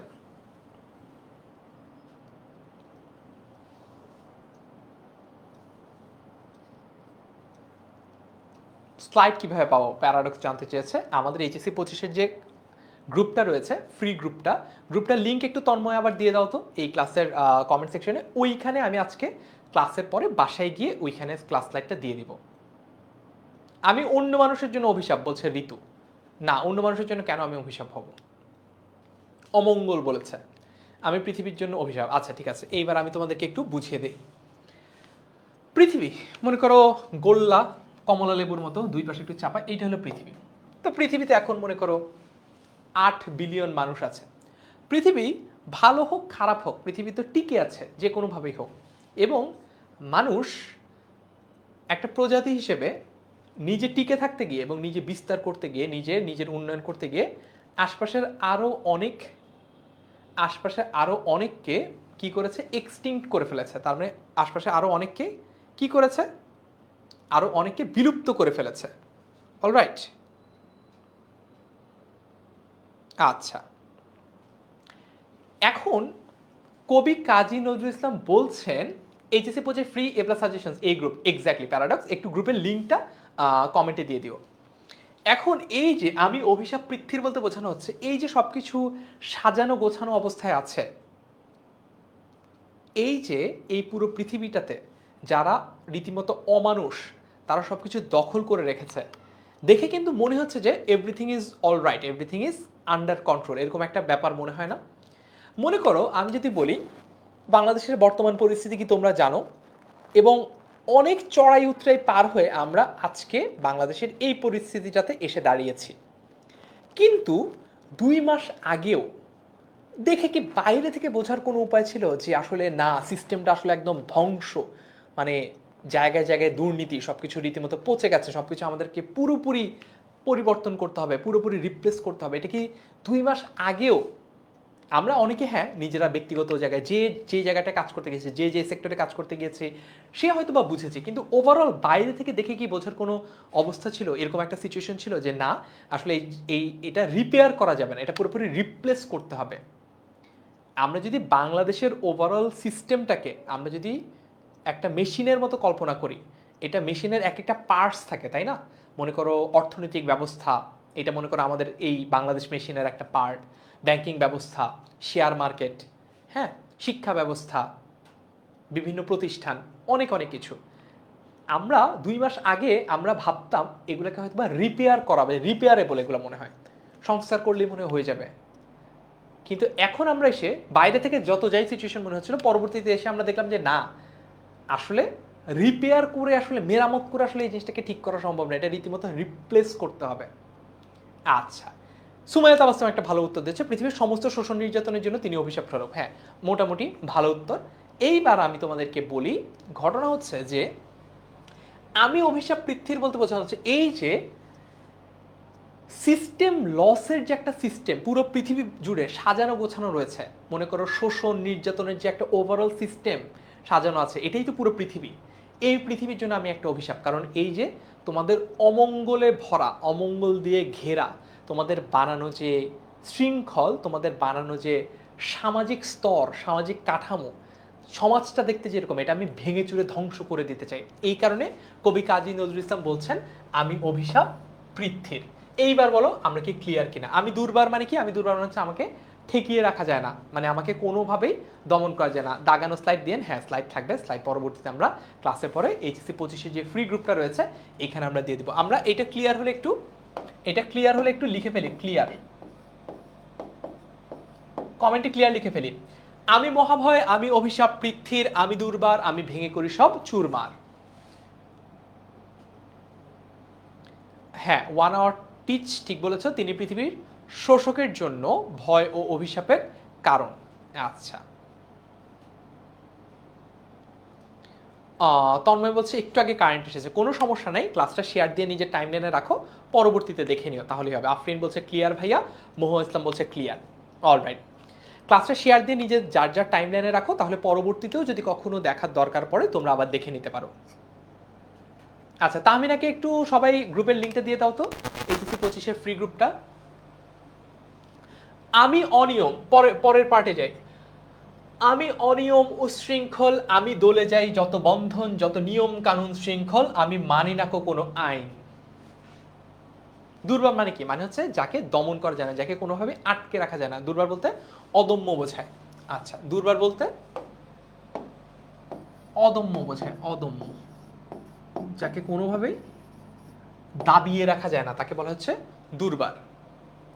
আমি অনিয়ম উশৃঙ্খল, আমি দলে যাই যত বন্ধন, যত নিয়ম কানুন শৃঙ্খল, আমি মানি না কোনো আইন। এই কবিতাটার সবচেয়ে ইন্টারেস্টিং ব্যাপার হচ্ছে কবিতাটা যদি তুমি বাসায় নিজে নিজে আবৃত্তি করো তাহলে কবিতাটা মনে থাকবে বেশি, ঠিক আছে? এই কবিতাটা যত বেশি মনে থাকবে, এইচএসসি পরীক্ষার এমসিকিউ হোক, অ্যাডমিশন টেস্টের এমসিকিউ হোক, তত ভালো পারবা। Share done Sumaiya, very good. আমি দলে যাই বলতে এখানে কি বোঝানো হচ্ছে? মুবারক উল্লাহ রায়হান জিজ্ঞেস করেছে, বোঝাচ্ছে, আসছি তারাও, ঠিক আছে। তারপরে দেখি, আমি অনিয়ম উশৃঙ্খল, তার মানে এই যে সামাজিক যত রীতিনীতি, এটা করা যাবে, এটা করা যাবে না, ওইটা ভাবা যাবে, ওইটা ভাবা যাবে না, এটা খাওয়া যাবে, ওইটা খাওয়া যাবে না, ঠিক আছে, এখানে যাওয়া যাবে, ওখানে যাওয়া যাবে না, এইটা পড়া যাবে, ওইটা পড়া যাবে না, এই যে সামাজিক রীতিনীতি, সামাজিক আচরণ, সামাজিক প্রথা, কবি কাজী নজরুল ইসলাম বলছেন আমি এই সব কিছুর বিরুদ্ধে বিদ্রোহ ঘোষণা করছি। আমাকে সামাজিক রীতিনীতির কোনো নিয়ম শৃঙ্খলে আটকে রাখা যাবে না। তন্ময় সরকারকে ধন্যবাদ ক্লাসে শেয়ার করার জন্য। বাকিরাও ক্লাসে শেয়ার করে ফেলো, বাকি বন্ধুদেরকে একটু কমেন্টে মেনশন করে দাও, তাহলে তারাও জয়েন করে ফেলতে পারো। আচ্ছা, আসছি সুমাইয়া, দলে যাওয়া মানে কি বোঝাচ্ছি। আমি অনিয়ম উশৃঙ্খল, বুঝছো? তার মানে কবি বলছেন আমি কোনো নিয়ম মানি না, আমি খুবই ইনডিসিপ্লিন। তিনি বলেছেন আমি কোনো কিছুকে তোয়াক্কা করি না, আমার কাছে যেটা ভালো মনে হয় আমি সেটাই করি, আমার কাছে যেটা খারাপ মনে হয় আমি সেটাকে খারাপ বলি, সেটা আমি প্রতিরোধ করার চেষ্টা করি, সেটা আমি প্রতিকার করার চেষ্টা করি, ঠিক আছে? আচ্ছা, এইবার দেখো, আমি দলে যাই যত বন্ধন, যত নিয়ম কানুন শৃঙ্খলা। আমি দলে যাই মানে কি? দলে, দলিত করে। দলে মানে কি? দলে মানে হচ্ছে দলিত করে। দেখাই তোমাদেরকে, দলে মানে হচ্ছে দলিত করে। তোমরা এই শব্দটা দেখেছো যে পদদলিত হয়, পদদলিত, পদদলিত মানে হচ্ছে পা দিয়ে দলিত। অনেক সময় এরকম দেখা যায় যে বিশেষত অনেক সময় হজের সময় অতিরিক্ত যখন ভিড় হয় এবং অনেকে বৃদ্ধ থাকেন, অনেকে অসুস্থ থাকেন, তারা পদদলিত হন। হ্যাঁ, অনেক সময় অনেকে মারাও যান। ওই পদদলিত হওয়া মানে হচ্ছে পায়ের নিচে পড়ে গেলে, মানে পায়ের পাড়া খাওয়া, এইটাকে বলা হচ্ছে পদদলিত। দলিত মানে হচ্ছে একেবারে পায়ের নিচে পড়ে যাওয়া, পদদলিত মানে। আমি দলে যাই যত বন্ধন, পদদলিত বলতে বোঝো না পা দিয়ে মারানো, পা মারানো মানে পা দিয়ে পাড়ানো আর কি। দলে যাই যত বন্ধন, বন্ধনের ইংরেজি কি? বন্ধন মানে হচ্ছে বন্ড। আমরা, এটা আবার জেমস বন্ড না, হ্যাঁ, এই বন্ড হচ্ছে যে রাসায়নিক বন্ধন আছে না। দেখো, এই যে ক্লাসটা তুমি করছো, তোমার সাথে আমার একটা বন্ধন আছে না, আমি তোমার শিক্ষক, তুমি আমার শিক্ষার্থী। এই যে তোমার সাথে আমার শিক্ষক শিক্ষার্থী বন্ধন, এটা কি? এটা কিন্তু এক ধরনের সম্পর্ক। হয়তোবা তোমার সাথে আমার জীবনে কখনো দেখা হয় নাই, যদিও চাই, তারপর হয়তোবা জীবনে কখনো দেখা নাও হইতে পারে, মানে আগেও কখনো হয় নাই, পরেও হয়তোবা কখনো দেখা হবে না, কিন্তু তারপরও তুমি অন্তত একটা ক্লাস তো আমার করছো আজকে হইলেও। তোমার সাথে কিন্তু আমার একটা শিক্ষক শিক্ষার্থী বন্ধন, শিক্ষক শিক্ষার্থী সম্পর্ক রয়েছে। এরকম সম্পর্ক আমাদের আরও অনেকের সাথে আছে। মায়ের সাথে আমার একটা বন্ধন বা সম্পর্ক রয়েছে, বাবার সাথে আছে, ভাইয়ের সাথে আছে, বোনের সাথে আছে। একই রকমভাবে কিন্তু তোমাদের এরকম অনেক বন্ধন আছে। বন্ধুত্বের বন্ধন রয়েছে, ভ্রাতৃত্বের বন্ধন রয়েছে, পারিবারিক বন্ধন রয়েছে। কবি বলেছেন আমি দলে যাই যত বন্ধন। তার মানে তিনি বলছেন আমি কোনো পিছুটান তোয়াক্কা করি না, আমি কোনো সম্পর্কের ধার ধারি না। আমার বাবাও, এটা কবি বলেন নাই, মিন করেছেন আর কি, আমার বাবাকেও আমি যদি অন্যায় করতে দেখি, ঠিক আছে, আমার বাবাকেও আমি যদি অন্যায় করতে দেখি, আমি সেটা প্রতিরোধ করার চেষ্টা করবো, আমি প্রতিকার করার চেষ্টা করবো। আমি কোনো কিছু তোয়াক্কা করি না, আমি কোনো কিছু ধার ধারি না, একেবারেই ড্যাম কেয়ার। আমি একেবারে কি ড্যাম কেয়ার। ক্লাসটা কি রেকর্ড থাকবে? রেকর্ড থাকবে, কিন্তু থাকবে তো ফেসবুকে, পরে তো হারাই ফেলবা। এই জন্যই বলছি ক্লাসটা শেয়ার করে নিজের টাইমলাইনে রাখো, পরবর্তীতে আবার দেখে নিতে পারবা। আচ্ছা, সুমাইয়া তাবাসসুম বলছে ভাইয়া অনেক ক্লাস করেছে আপনার, ভেরি গুড। এটা কোন কবিতা লামিয়া জানতে চেয়েছে। এই কবিতাটার নাম হচ্ছে বিদ্রোহী। বিদ্রোহী পড়ছি আমরা আজকে, ক্লাসের ক্যাপশনে দেওয়া আছে দেখো। আমি দলে যাই যত বন্ধন, যত নিয়ম কানুন শৃঙ্খল। শৃঙ্খল বলতে একদম আক্ষরিক অর্থে শৃঙ্খল বলতে শেকল বোঝায়। এই শেকল ভাঙা ছল আমাদের, শেকল বোঝায়। আমি মানি না কোনো আইন। এইবার আমাকে বলো এই তিনটা লাইন আমরা বুঝতে পেরেছি কিনা। ক্লিয়ার হলে আমাকে কমেন্টে ক্লিয়ার লিখে ফেলো। সুমাইয়া বলছে বেস্ট ফ্রেন্ডের বন্ধন। আপনার আইডি পাইনি, আমার নাম হচ্ছে ফারহান সাকিব।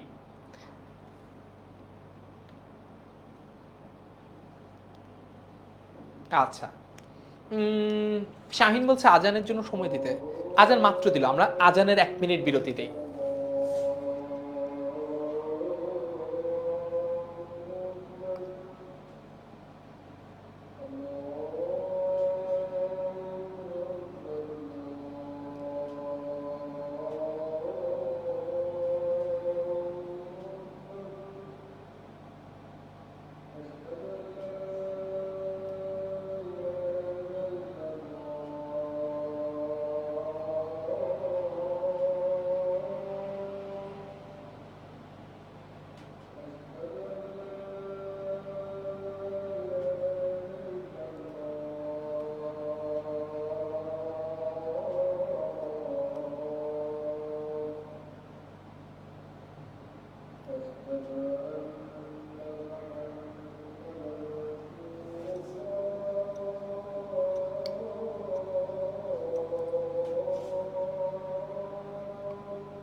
আচ্ছা, আজান শেষ, আমরা আবারও আজানের পরে ফেরত চলে আসলাম। তোমাদের যাতে যাতে প্রশ্ন আছে প্রশ্নগুলো দেখে নিয়েছি। আচ্ছা ভাইয়া, এটা কি পেইড ব্যাচের ক্লাস? না, এটা পেইড ব্যাচের ক্লাস না। আমরা এইচএসসি 25 ব্যাচের জন্য বাংলা ইংরেজি আইসিটি 2.0 নামে একটা নতুন পেইড কোর্স চালু করেছি, যেটা ক্লাস শুরু হবে সেপ্টেম্বর মাসের 2 তারিখ। এই কোর্সটার ফি হচ্ছে 3500 টাকা। এই কোর্সটাতে আমরা বিদ্রোহী কবিতাটা আবারও নিব, কিন্তু অনেকেই নতুন স্টুডেন্ট আছে যারা হয়তো বা জানে না যে আমরা ক্লাসগুলো কেমন নেই, ক্লাসে আদৌ কি ভালোভাবে পড়ানো হয় কিনা, বা টিচারের বোঝানো স্টাইলের সাথে একজন স্টুডেন্টের বোঝার স্টাইলটা ঠিকঠাক মতো ম্যাচ করে কিনা, এইটা বোঝানোর জন্য আমরা সবসময় ফ্রি ক্লাস আয়োজন করি। আজকে সেরকম একটা ফ্রি ক্লাস। তবে এই যে HSC 25 HSC 25 online batch Bangla যে ICT 2.0, এই পেইড কোর্সটার মধ্যে বিদ্রোহী কবিতার উপর আমরা আবার আলাদা করে ক্লাস নিব। হ্যাঁ, এটা নিয়ে ভয় পাওয়ার কিছু নাই। আজকের ফ্রি ক্লাসটা যদি কেউ পেইড কোর্সের স্টুডেন্ট নাও করো, খুব বেশি সমস্যা নাই। ঠিক আছে, তারপরে দেখি। আমি ভরা তরি করি ভরা ডুবি, আমি টর্পেডো, আমি ভীম, ভাসমান মাইন, আমি ধূর্যটি, আমি এলোকেশের ঝড়, অকাল বৈশাখীর। হ্যাঁ, এইখানে কিন্তু কয়েকটা এরকম শব্দ আছে যেগুলোর সাথে আমরা খুব একটা পরিচিত না, এগুলো ব্যাখ্যা লাগবে, তাই না? ব্যাখ্যা লাগবে। কলম ঘুরানোও শেখাবো, সমস্যা নেই। আগে পড়ালেখা শেখাই নেই। কালকে দেখছো না একটা খবর যে একজন ভদ্রলোক শেষ বয়সে এসে পুলিশের কাছে ধরা খেয়েছেন, তিনি বাংলা পড়তে পারেন না। কেমন একটা ব্যাপার বলো? সবাই হাসাহাসি করছে না ব্যাপারটা নিয়ে, যে একজন লোক নাকি বাংলা পড়তে পারে না। তো এই জন্য আগে বাংলাটা শেখো, কলম ঘুরানো না শিখলেও সমস্যা নাই, হ্যাঁ, কিন্তু বাংলা শেখা লাগবে, বাংলাটা একটু শেখো, কাজে লাগবে। ঠিক আছে, রনি বলছে 10 minute school is the best school. All right, ঠিক আছে। এইবার আসো, আমরা এইখানে অনেকগুলো শব্দ ব্যাখ্যা লাগবে, আমরা একটু দেখি। আমি ভরা তরি করি ভরা ডুবি, আগে এইটুক বুঝি। আমি ভরা তরি করি ভরা ডুবি, এটার মানে কি? তার মানে আমরা কি সোনার তরি কবিতাটা পড়েছি? সোনার তরি কবিতাটাতে সোনার তরি রুটিন দিব বাবা, রুটিন এখন ক্লাসের মধ্যে কিভাবে রুটিন দিব? রুটিন ক্লাসে গ্রুপে দেওয়া আছে, গ্রুপ থেকে আবার শেয়ার করব। সোনার তরি কবিতাটা পড়ছি না? মনে করো এটা একটা নৌকা, ঠিক আছে? এটা মনে করো একটা নৌকা। তো নৌকার মধ্যে অনেক কিছু সাজানো আছে থরে থরে। মনে করো এগুলা ধানের গোলা, ঠিক আছে? এগুলো মনে করো ধানের গোলা। হ্যাঁ, অনেক অনেক ধান নিয়ে নৌকার মাঝি যাচ্ছে। তার মানে কি? এইটাকে আমরা বলতে পারি, এই যে ভরা তরি, এটাকে আমরা বলতে পারি হচ্ছে সমৃদ্ধির প্রতীক। কিসের প্রতীক? সমৃদ্ধির প্রতীক। সমৃদ্ধির প্রতীক, সমৃদ্ধির প্রতীক। হ্যাঁ, আমি ভরা তরি করি ভরা ডুবি। ভরা ডুবি মানে হচ্ছে কবি কাজী নজরুল ইসলাম এই যে সমৃদ্ধির প্রতীক, এটা যদি শাসক বা শোষকের হয়, এটা যদি শাসকের হয় বা এটা যদি নিপীড়নকারীর হয়, তাহলে তিনি এটাকে কি করেন? তিনি এটাকে ফুটা করে দেন। হ্যাঁ, ফুটা করে দিলে কি হবে? ওই গানটা শুনছো না? আপনি কি ভাবতেছেন আপনার নৌকা, আপনি কি ভাবতেছেন আপনার নৌকা ঠিক আছে? আমি তো দেখতেছি আপনার নৌকায় লিক আছে। হ্যাঁ, এই গানটা শুনছি না আমরা কোক স্টুডিওতে? তো ওই রকমই কবি বলছেন আমি ভরা তরি করি ভরা ডুবি। তার মানে শাসকের যে সমৃদ্ধি, এই সমৃদ্ধিটাকে রীতিমতো চ্যালেঞ্জ করে কাজী নজরুল ইসলাম, এবং তিনি শাসকের যে ভরা তরিটা রয়েছে সেটাকে ভরাডুবি করে দেন, অর্থাৎ যে টাইটানিকের মতো ঠুস করে ডুবিয়ে দেন। আচ্ছা স্যার, ক্লাসটা লং করা যায় না? ক্লাস আজকে 8:30 পর্যন্ত হবে, মানে আর 25 মিনিট ক্লাস আছে। তিনি ভরা নৌকা ডুবিয়ে দিতে পারেন, হ্যাঁ, ওনার 1 আওয়ার টিচ বলেছেন। অল রাইট, বুঝছো? আমি ভরা তরি করি ভরা ডুবি, আমি টর্পেডো। এখন দেখি তোমাদের যুদ্ধ নিয়ে আইডিয়া কার কেমন, বলো দেখি। এই টর্পেডো মানে কি? টর্পেডো মানে কি বলতে পারো? টর্পেডো চিনো?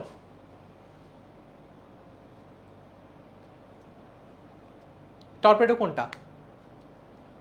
আচ্ছা, সুমাই বলছে জি ভাইয়া। শারমিন বলছে শুনি নাই। না শুনলে শুনে নিও, কেউ চাইলে লিঙ্কও দিয়ে দিতে পারো ক্লাসের কমেন্টে।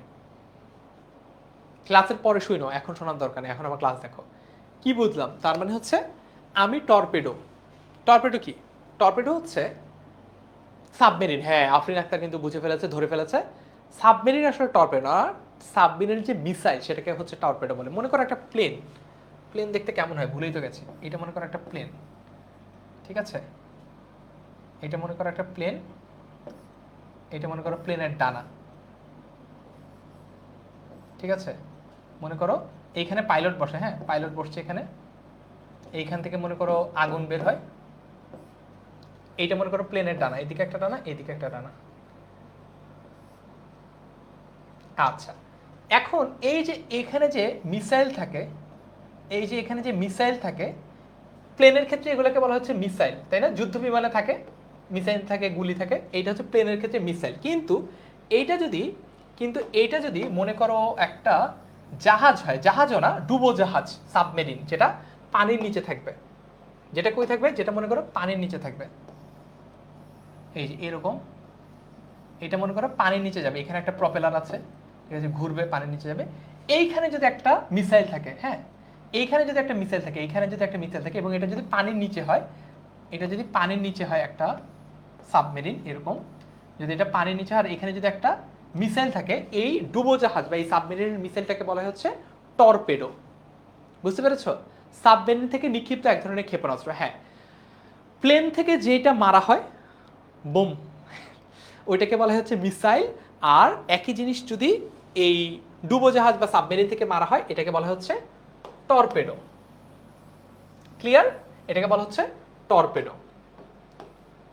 ওকে, তারপরে দেখো, আমি ভীম, এই ভীমের কথা আমরা কারা কারা শুনেছি? আমরা একটা কার্টুন দেখেছি, ভীম ভীম ভীম ছোটা ভীম ছোটা ভীম, ডুবোজাহাজ থেকে নিক্ষেপযোগ্য এক ধরনের অস্ত্র, হ্যাঁ, মিসাইল, ভীম। আচ্ছা, ক্লাস আসলে 2 ঘন্টা আমরা নেই না, কারণ হচ্ছে 2 ঘন্টায় স্টুডেন্টদের কনসেন্ট্রেশন থাকে না। আমরা যেটা করি, এই ধরনের ক্লাসকে আমরা আমাদের পেইড কোর্সে 2 ভাগে ভাগ করি। প্রথম দিন 1.5 ঘন্টা, পরের দিন 1.5 ঘন্টা, টোটাল 3 ঘন্টা পড়াই। 2 ঘন্টা আমরা ক্লাস করাই না, কারণ স্টুডেন্টদের মোটামুটি 1 ঘন্টার পর থেকেই, তোমরা নিজেরাও দেখবে, 1 ঘন্টার পর থেকেই কনসেন্ট্রেশন লেভেল কমতে থাকে কমতে থাকে কমতে থাকে। 1.5 ঘন্টার পরে স্টুডেন্টদেরকে আসলে ধরে রাখাটাই খুব কষ্টসাধ্য হয়, এই জন্য আমরা 1.5 ঘন্টা করে ক্লাসগুলো নিই। আচ্ছা, তারপর দেখো, ভীমের এক্সপ্লেনেশন আমরা দিব এখানে, আগে একটু একটু পড়ে নাও। আমি ভীম, ভাসমান মাইন। আচ্ছা, মাইন কোনটা এটা একটু বুঝো। আমরা কি কখনো সিনেমায় দেখেছি যে মনে করো কোনো জায়গায় মাটিতে মাইন পুঁতে রাখা আছে, ওইটার উপর কেউ যদি পাড়া দেয়, কেউ যদি একটা স্টেপ ওইটার উপর নেয়, তাহলে কিন্তু ঠুস করে ফুটে যায় এবং ওই মানুষটা মারা যায়। অনেক সময় তাদের পা উড়ে যায়, হ্যাঁ, অঙ্গহানি হয়। এবং এই যে এটাকে বলা হচ্ছে ল্যান্ড মাইন, তার মানে যেটা মাটিতে পুঁতে রাখা হয়। এরকম সমুদ্রেও ভাসমান মাইন থাকে, তার মানে হচ্ছে একটা জাহাজ যাতে পাস করতে না পারে একটা জায়গায়, এই জন্য এরকম ভাসমান মাইন রাখা হয়, যাতে একটা জায়গায় যাতে পাস করে যেতে না পারে, ভাসমান মাইন। আমি ধূর্যটি, আমি এলোকেশের ঝড় অকাল বৈশাখের। ভীম আর ধূর্যটির ব্যাখ্যা আমরা দেখব, তার আগে আমরা একটু এলোকেশীর ব্যাখ্যাটা কি বুঝি। এলোকেশী, এলোকেশী মানে কি? এলো মানে হচ্ছে এলো, এলো এসেছে এলোমেলো থেকে, এলোমেলো। আর কেশ মানে কি? কেশ মানে হচ্ছে চুল। তার মানে আমাদের চুল যদি অনেক এলোমেলো থাকে, তখন এটাকে আমরা বলতে পারি হচ্ছে এলোকেশ। আমরা তখন এটাকে বলতে পারি হচ্ছে এলোকেশ। বোমা, হ্যাঁ, বোমাও বলতে পারো। আমি ধৈর্যটি, আমি এলোকেশের ঝড় অকাল বৈশাখীর। এলোকেশের ঝড় অকাল বৈশাখীর মানে কি? মানে হচ্ছে বৈশাখ মাসের যে ঝড়, সেই ঝড় যেরকম আমাদেরকে ঝড়ের ঝাপটায় যেমন আমাদের চুল এলোমেলো হয়ে যায়, আমি সেরকম একটা ঝড়। বুঝতে পেরেছি? হ্যাঁ, ফ্রি ফায়ার যারা খেলে তারা ভালো বুঝছে। আচ্ছা, আমি খেলি না, এই জন্য আমি বলতে পারছি না, বাট তোমরা মনে হয় ভালোই বুঝতে পারছো।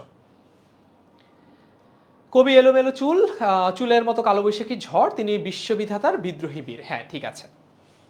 এইবার দেখো, ভীম, ভীম কাদেরকে বলা হচ্ছে দেখি। কাদেরকে না, একজনকে বলা হচ্ছে আসলে ভীম। ভীম হচ্ছে আমরা হচ্ছে বাংলাদেশ ক্রিকেটে অনেক সময় একটা কথা বলছি না, পঞ্চপাণ্ডব পঞ্চপাণ্ডব পঞ্চপাণ্ডব। পঞ্চপাণ্ডবের মধ্যে মনে করো ধরা হয় মাশরাফি, মুশফিকুর রহিম, সাকিব আল হাসান, তামিম ইকবাল, মাহমুদুল্লাহ। এই 5জনকে কি ধরা হয়? এই 5জনকে বাংলাদেশ ক্রিকেটে পঞ্চপাণ্ডব বলা হয়, মানে 5জন মেইন ম্যান, মেইন পার্সন। এই পঞ্চপাণ্ডব আসলে আসছে কোত্থেকে? আসছে হিন্দু পুরাণ থেকে।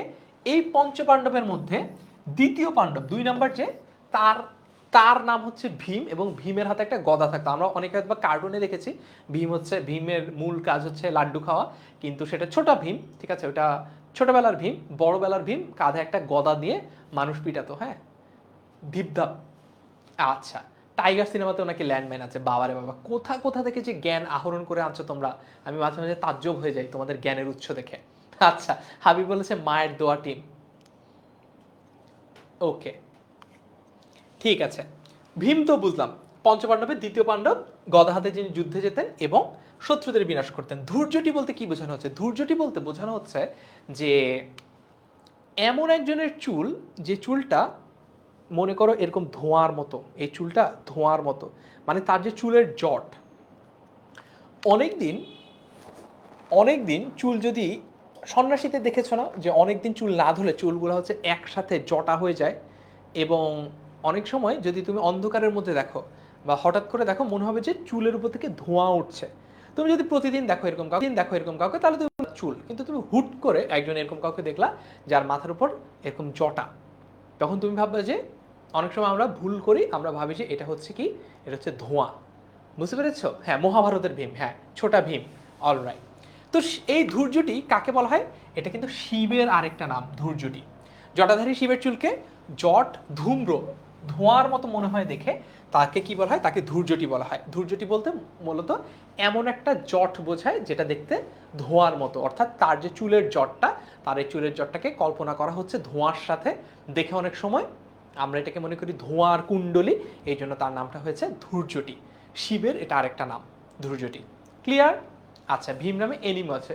বেনি করে রাখে না, আরে বাবা, বেনি করলে তো চুলটা সুন্দর মতো নিচের দিকে যেত। এটা হচ্ছে চুল ঠিকঠাক মতো শ্যাম্পু না দিলে চুল যেরকম হয়, এটা সেটার কথা বলছি, চুল্লা গজা। ক্লিয়ার? বুঝতে পেরেছি? আচ্ছা, ওকে। ভীম বুঝলাম, ধূর্যটি বুঝলাম। ভীম, ধূর্যটি। এখন এই যে ভীমের হাতে কি আছে? ভীমের কাঁধে আছে গদা। তো আমরা তো সবাই ভীমকে চিনেছি ছোটা ভীম দিয়ে, আমরা এবার বাড়া ভীম দেখি। ঠিক আছে, আমরা এবার বড় ভীমকে দেখি। বড় ভীম। ভীম পৃথিবীর দীর্ঘতম মহাকাব্য। হ্যাঁ, এটার নাম কি? এটার নাম হচ্ছে মহাভারত। মহাভারতের কেন্দ্রীয় চরিত্র পঞ্চ পাণ্ডবের একজন। মহাভারতের অন্যতম চরিত্র হস্তিনাপুরের রাজা পাণ্ডু, যার 5টা পুত্র। রাজা পাণ্ডুর 5টা পুত্র। এই 5 পুত্রকে একত্রে বলা হচ্ছে পঞ্চপাণ্ডব। এবং পাণ্ডব শব্দের অর্থ কি? পাণ্ডুর উত্তরসূরি, মানে ওই যে পাণ্ডু, রাজার নাম হলো কি? রাজার নাম হচ্ছে পাণ্ডু। পাণ্ডব বলতে বোঝানো হচ্ছে পাণ্ডুর ছেলে। পঞ্চপাণ্ডব বলতে পাণ্ডুর 5 ছেলে, এরকম বোঝানো হয়। এবং তাদেরকে পাণ্ডুপুত্র বলা চলে। পাণ্ডুর প্রথম স্ত্রীর নাম হচ্ছে কুন্তী। এই জন্য তার প্রথম স্ত্রীর যারা পুত্র ছিলেন তাদেরকে বলে কৌন্তেয়। কুন্তী, তার পুত্রদের নাম হচ্ছে কৌন্তেয়। ঠিক আছে, পাণ্ডুর স্ত্রীর নাম হচ্ছে কুন্তী। কুন্তির গর্ভে যারা সন্তান ছিলেন তাদেরকে বলা হচ্ছে কৌন্তেয়। এখন একটা জিনিস বলে নেই, এই যে জিনিসগুলো আমরা পড়ছি, এই জিনিসগুলো আমাদের এইচএসসি পরীক্ষার জন্য আসবে না, কিন্তু আমরা যেই কোর্সটা আল্লাহ আজকে করছি, এই কোর্সে আমরা অ্যাডমিশনের জন্য পড়াই। এই ইনফরমেশনগুলো তোমাদের অ্যাডমিশনে লাগবে, এই জন্যই তোমাদেরকে পড়াচ্ছি। ঠিক আছে? আচ্ছা, ওকে। তার 3 পুত্রের নাম যুধিষ্ঠির, ভীম এবং অর্জুন। তাদের এই জন্য কুন্তেও বলা হয়, কুন্তির পুত্র বলে। তার দ্বিতীয় স্ত্রী হচ্ছে মাদ্রী। মাদ্রীর 2 পুত্র, 2 যমজ পুত্রের নাম হচ্ছে নকুল ও সহদেব। এই জন্য তাদেরকে কি বলা হয়? মাদ্রেয় বলা হয়। কুন্তির ছেলেদেরকে বলা হয় কৌন্তেয়, মাদ্রীর ছেলেদেরকে বলা হয় মাদ্রেয়। পঞ্চপাণ্ডবের দ্বিতীয় পাণ্ডব হচ্ছে ভীম, যিনি গদা হাতে যুদ্ধে যেতেন এবং শত্রুদের বিনাশ করতেন। বুঝছো? আমরা পঞ্চপাণ্ডবের কাহিনীটা বুঝতে পারছি। কাহিনী বোঝা লাগবে না, মানে পঞ্চপাণ্ডব বলতে কাদেরকে বোঝানো হচ্ছে তাদেরকে চিনতে পারছি। এবং পঞ্চপাণ্ডবের বাবার নাম কি ছিল সেটা জানতে পারলাম। পঞ্চপাণ্ডবদের এই 5 ভাইয়ের 2 জন মা ছিল, একজন 3 সন্তানের মা, আরেকজন 2 সন্তানের মা, তাদেরকে আমরা চিনতে পারলাম। এবং আমরা জানতে পারলাম ভীমের কাজ কি ছিল। ভীম হচ্ছে এই পঞ্চপাণ্ডবের মধ্যে দ্বিতীয় পাণ্ডব, এবং ভীম গদা হাতে যুদ্ধে যেত এবং শত্রুদের বিনাশ করত। হ্যাঁ, আমরা দুইটা একসাথেই পড়াই। এইচএসসি আর অ্যাডমিশন আমরা একসাথেই পড়াই। ঠিক আছে, ক্লিয়ার তো? আমরা বুঝছি, ভীমের আইডিয়াটা পেলাম। ক্লাসের স্লাইডটা, এই যে ইনফরমেশনগুলো হয়তো বা আমার একটা ক্লাস থেকেই তোমার মনে রাখাটা কষ্ট হয়ে যাবে। এই ক্লাসের স্লাইডটা আমরা আমাদের এইচএসসি 25 ফ্রি সাজেশন যে গ্রুপটা রয়েছে, এই গ্রুপটার মধ্যে শেয়ার করবো তোমাদের সাথে। এই ক্লাসের পরই বাসায় গিয়ে দিয়ে দেবো, ওখান থেকে দেখে নিতে পারবো। ঠিক আছে, ওকে। তারপর দেখি, আমি বিদ্রোহী। আমি বিদ্রোহী সুত। সুত মানে কি? সুত মানে হচ্ছে পুত্র। বিশ্ববিধাত্রীর বলবীর চির উন্নত মমশির। তার মানে তিনি কি বলছেন? তিনি বিদ্রোহী একদম। ঠিক আছে, তিনি বিদ্রোহী। ওকে, আমি বিদ্রোহী, আমি বিদ্রোহী সুত বিশ্ববিধাত্রীর। তার মানে এখানে দুইটা পার্ট, একটা হচ্ছে তিনি নিজেকে বিদ্রোহী বলছেন এবং তিনি নিজেকে বিশ্ববিধাত্রীর মানে বিশ্ববিধাতার, পুরো বিশ্ব ব্রহ্মাণ্ডের বিদ্রোহী পুত্র বলেছেন। নিজেকে বিদ্রোহী বলেছেন এবং পুরো বিশ্ব ব্রহ্মাণ্ডের পুত্র হিসেবে, এবং যেন তেন পুত্র না, বিদ্রোহী পুত্র হিসেবে তিনি নিজেকে পরিচয় দিচ্ছেন। আচ্ছা ভাইয়া, এইচএসসি আর অ্যাডমিশন আলাদা করে মার্ক করে দেন। আমরা মূলত যেগুলো কবিতা থেকে পড়ছি, এই যে এই পার্টগুলো হচ্ছে তোমাদের এইচএসসির জন্য ইম্পর্টেন্ট, এইচএসসির জন্য ইম্পর্টেন্ট। আর এই যে এখানে যে এক্সট্রা যে এক্সপ্লেনেশনগুলো দিচ্ছি, এগুলো আমরা পড়বো হচ্ছে অ্যাডমিশনের জন্য। বাট আমাদের মেইন যে পেইড কোর্সে ওখানে আমরা আলাদা করে লিখে দিব যে এটা এইচএসসির জন্য, এটা অ্যাডমিশনের জন্য, সমস্যা হবে না। সাকিব আল হাসানের কাছে কবিতাটা কিন্তু অনেক ভালো লাগছে। সাকিব আল হাসানের অলরাউন্ডার খেলাও আমার কাছে বেশ ভালো লাগে। এই কয়েকদিন আগে আরেকটা নতুন খেলা দেখলাম, ওইটা বেশি ভালো লেগেছে সাকিব আল হাসানের। ঠিক আছে সাকিব, অলরাইট। তারপর দেখো, আমি সৃষ্টি, আমি ধ্বংস, আমি লোকালয়, আমি শ্মশান, আমি অবসান, নিশা বসান, আমি ইন্দ্রাণী সুদ, হাতে চাঁদ ভালে সূর্য, মম এক হাতে বাঁকা বাঁশের বাঁশরি, আর হাতে রণতুর্য। খুবই ইন্টারেস্টিং। চলো এইটা একটু ব্যাখ্যা করবো কিনা। নামাজ পড়তে যাবো, হ্যাঁ আমিও নামাজ পড়তে যাবো। 8:18 বাজে, আর 12 মিনিট আছে ক্লাসে, 8:30 পর্যন্ত ক্লাস। ঠিক আছে, এটাই আমার লাস্ট। আজকে দেখো আমরা বলেছিলাম আজকে আমরা কবিতার প্রথম অংশটা নিয়ে আলোচনা করবো। এখানে লেখা আছে প্রথম অংশ সমাপ্ত, অর্থাৎ 1.5 ঘন্টায় আমরা এতটুকু অংশই আলোচনা করার নিয়ত নিয়ে আজকে এসেছিলাম। তোমরা খুবই চমৎকারভাবে আজকে ক্লাসটা পার্টিসিপেট করেছো, ক্লাসে কোনো সমস্যা হয়নি। সো এই জন্য আজকে ক্লাসটা বেশ ভালো মতো নিতে পেরেছি। এবার আমরা এই লাইনগুলো একটু দেখবো। হ্যাঁ দেখো, এখানে অনেকগুলো বোঝা জিনিস আছে। আমি সৃষ্টি, আমি ধ্বংস, আমি লোকালয়, আমি শ্মশান, আমি অবসান, নিশা বসান। আচ্ছা দেখো, আমি সৃষ্টি, আমি ধ্বংস বলতে কি বোঝাচ্ছে? তার মানে কবি কাজী নজরুল ইসলাম তিনি বলছেন তিনি নতুনত্বের গান গান। সৃষ্টি বলতে কি বোঝাচ্ছে? নতুনত্ব। এবং তিনি কিসের কথা বলেন? সাম্যের কথা বলেন। সাম্য, নতুনত্ব, এগুলাকে তিনি সৃষ্টি করতে চান। আমি ধ্বংস, এইবার বলো তো কবি কাজী নজরুল ইসলাম, এবার তোমাদের পালা। নাও দিস ইজ ইয়োর টার্ন। এইবার তোমরা বলো যে আমি ধ্বংস, এখানে যে ধ্বংস, ধ্বংস বলতে কোন জিনিসটাকে মিন করেছেন, বা কোন কোন জিনিস মিন করেছেন? ধ্বংস কি কি কোন জিনিসটাকে মিন করেছেন তিনি? আচ্ছা, ধ্বংস কি কি ধ্বংস করার কথা বলেছেন? একজন বলছে 7 সিস্টার্স আমাদের, শখের তো কোনো কমতি নাই। ওই তোমরাই ওরা না, ওই যে দেওয়ালে যে মানচিত্রটা আঁকছো বাইরে ভাই, দেখে মনে হয়েছে যে বাংলা পড়ানো বাদ দিয়ে মানচিত্র পড়ানোর ক্লাস নিতে হবে। এইবার বলো গ্রুপে অ্যাড হবো কেবল, জাস্ট এটা তো পাবলিক গ্রুপ, জাস্ট গ্রুপে মানে গ্রুপে ক্লিক করলেই হবে, জয়েন জয়েন ক্লিক করলেই হবে। এইটা বলো, হ্যাঁ আমি ধ্বংস, কিসের কিসের কথা বলেছেন এখানে? অন্যায়, হ্যাঁ অন্যায় হতে পারে, অন্যায় একটা শব্দ। অন্যায়কে তিনি ধ্বংস করেন। আর আর কি ধ্বংস করেন? সকল বৈষম্য। Very good, very good. ধ্বংস যে বলেছে সকল বৈষম্য, তার জন্য আমার পক্ষ থেকে একটা চকলেট উপহার রইল। বৈষম্য যে বলেছে, দেখি বৈষম্যকে বলেছে। আচ্ছা, সকল অন্যায়, হ্যাঁ রনি বলেছে বৈষম্য, তাইজুলও বলেছে বৈষম্য। ভাইয়া নিশা বসান কি? বাবা অপেক্ষা করো, সবুর করো। সবুরে কি ফলে? সবুরে মেওয়া ফলে। আমরা আছি এখন এই লাইনটা শেষ করি, তারপর যাবো তো তোমার নিশা বসান। কোন ক্লাসের ক্লাস হচ্ছে? এইচএসসি ক্লাস হচ্ছে, মূলত এইচএসসি 25 ব্যাচের জন্য, তবে চাইলে 26 ব্যাচও করতে পারো। আচ্ছা, অপশক্তি, হ্যাঁ তার মানে আমি সৃষ্টি বলতে তিনি সাম্য নতুনত্বের কথা বোঝাচ্ছেন। তিনি ধ্বংস বলতে কিসের কথা বলেছেন? অন্যায় এবং বৈষম্যের ধ্বংসের কথা বলেছেন। আমি লোকালয়, আমি শ্মশান। আচ্ছা, আমি লোকালয়, আমি শ্মশান, তার মানে এইখানে আমরা কবির মধ্যে কি দেখতে পাচ্ছি? আমরা এখানে কবির মধ্যে একটা বৈপরীত্য দেখতে পাচ্ছি। কি দেখতে পাচ্ছি? বৈপরীত্য শব্দটা হচ্ছে বৈপরীত্য। বৈপরীত্য মানে কি? তার মানে হচ্ছে তিনি নিজের মধ্যে একটা ডিফারেন্স দেখাচ্ছে। তার মানে তিনি বলছেন আমি ভালোর জন্য ভালো, আমি খারাপের জন্য খারাপ।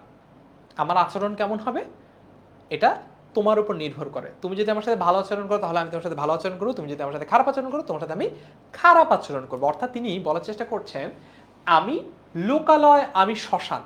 তার মানে আমি প্রয়োজনের খাতিরে অনেক লোকারণ্য হতে পারি। তার মানে আমি একসাথে যদি ন্যায়ের পক্ষে চলতে হয়, যদি অনেক মানুষের দরকার হয় আমার আশপাশ দিয়ে, আমার যদি দরকার হয় একটা মিছিল তৈরি করার, আমার যদি দরকার হয় একটা লং মার্চ তৈরি করার, আমি সেটা করতে পারি। অর্থাৎ আমি সবাইকে নিয়েও এগুতে পারি। ন্যায়ের পথে এগুনোর জন্য, বৈষম্য শেষ করার জন্য ন্যায় সত্য প্রতিষ্ঠার জন্য আমি যদি সবাইকে নিয়ে যাওয়ার দরকার হয়, আমি সবাইকে নিয়েও আগাতে পারি, আমি লোকালয় হতে পারি। আবার যদি একা একা যেতে হয়, শ্মশানে কিন্তু মানুষ সাধারণত, মানে শ্মশান বলতে কবরস্থান বা যেখানে মৃতদেহ সৎকার করা হয় সেই জায়গাটার কথাই বোঝানো হচ্ছে, সেখানে কিন্তু মানুষ সাধারণত একাই যায়। মানে সেখানে মানুষ কিন্তু একেবারেই নিঃসঙ্গ অবস্থায় থাকে। তো তিনি বলেছেন কোনো কিছু সৃষ্টি করতে, কোনো কিছু ধ্বংস করতে যদি অনেক মানুষকে নিয়ে যাওয়ার দরকার পড়ে, তাহলে তিনি সেটাও করবেন। যদি তাকে নিঃসঙ্গ অবস্থায় যেতে হয়, যদি তাকে নিঃসঙ্গ অবস্থায় যেতে হয়, তাহলে তিনি নিঃসঙ্গ অবস্থায়ও যাবেন। ক্লিয়ার? আচ্ছা, এইবার আসলে ভিন্নতা। হ্যাঁ, সুমাইয়াত অবস্থান ঠিক বলছো। আমি অবসান, নিশাবসান। অবসান বলতে আমি শেষ, মানে আমি দ্য কনক্লুশন, আমি সবকিছু শেষ। আমি নিশাবসান। আচ্ছা, নিশাবসান মানে কি? নিশা বলতে বোঝানো হচ্ছে রাত,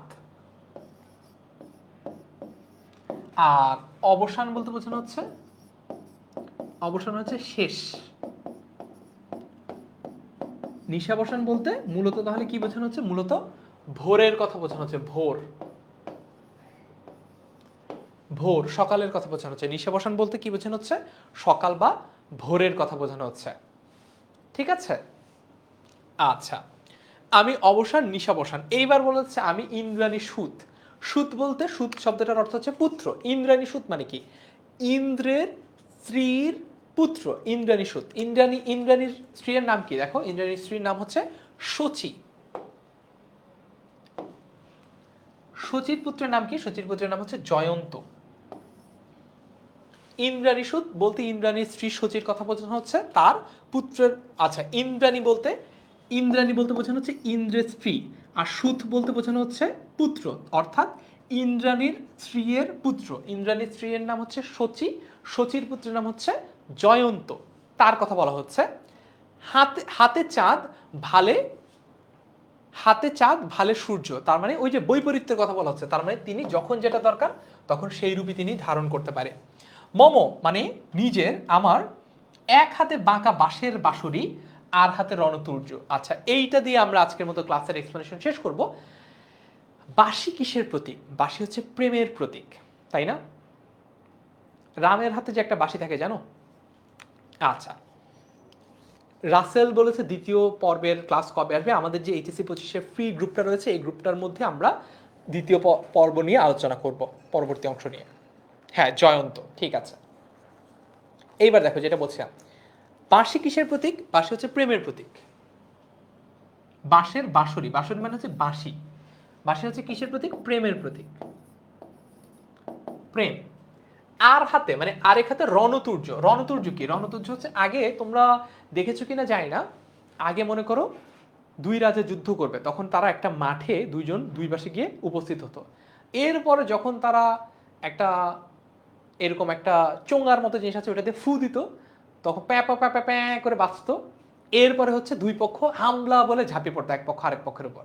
এই যে মারামারি করা সিগনাল, যেই বাদ্যযন্ত্রটা দিয়ে তারা দিত, এটাকেই বলা হচ্ছে রণতুর্য। এটা এক ধরনের রণবাদ্য, তার মানে এটা যুদ্ধ শুরু হওয়ার সিগন্যাল দিবে এরকম এক ধরনের বাদ্যযন্ত্র বা এরকম এক ধরনের কি ইনস্ট্রুমেন্ট, এইটাকে বলা হচ্ছে। তার মানে রণতুর্য কিসের প্রতীক? রণতুর্য হচ্ছে যুদ্ধের প্রতীক। তার মানে এই প্রথম অংশে আমরা যতটুকু পড়লাম, আমরা বুঝতে পারলাম কবি নজরুল ইসলাম যদি দরকার পড়ে তিনি প্রেমের কবি, যদি দরকার পড়ে তিনি যুদ্ধের যোদ্ধা। সুমাইয়া বলছে উগান্ডা। আচ্ছা, তাসরিয়া বলেছে ভাই আপনার ক্লাসটা অনেক ভালো লাগলো। সো আমরা মোটামুটি আজকে প্রথম যে পার্টটা পড়তে চেয়েছি, আমরা কি কি পড়লাম? আমরা পড়লাম হচ্ছে কবি কাজী নজরুল ইসলামের পাওনা নোবেল পুরস্কারটা রবীন্দ্রনাথ ঠাকুর চুরি করে নিয়ে নিয়েছেন। এটা একটা ভুয়া কথা, মিথ্যা কথা। কেন? আমরা একদম ফ্যাক্ট চেক করে দেখালাম যে এটা আসলে সম্ভব না।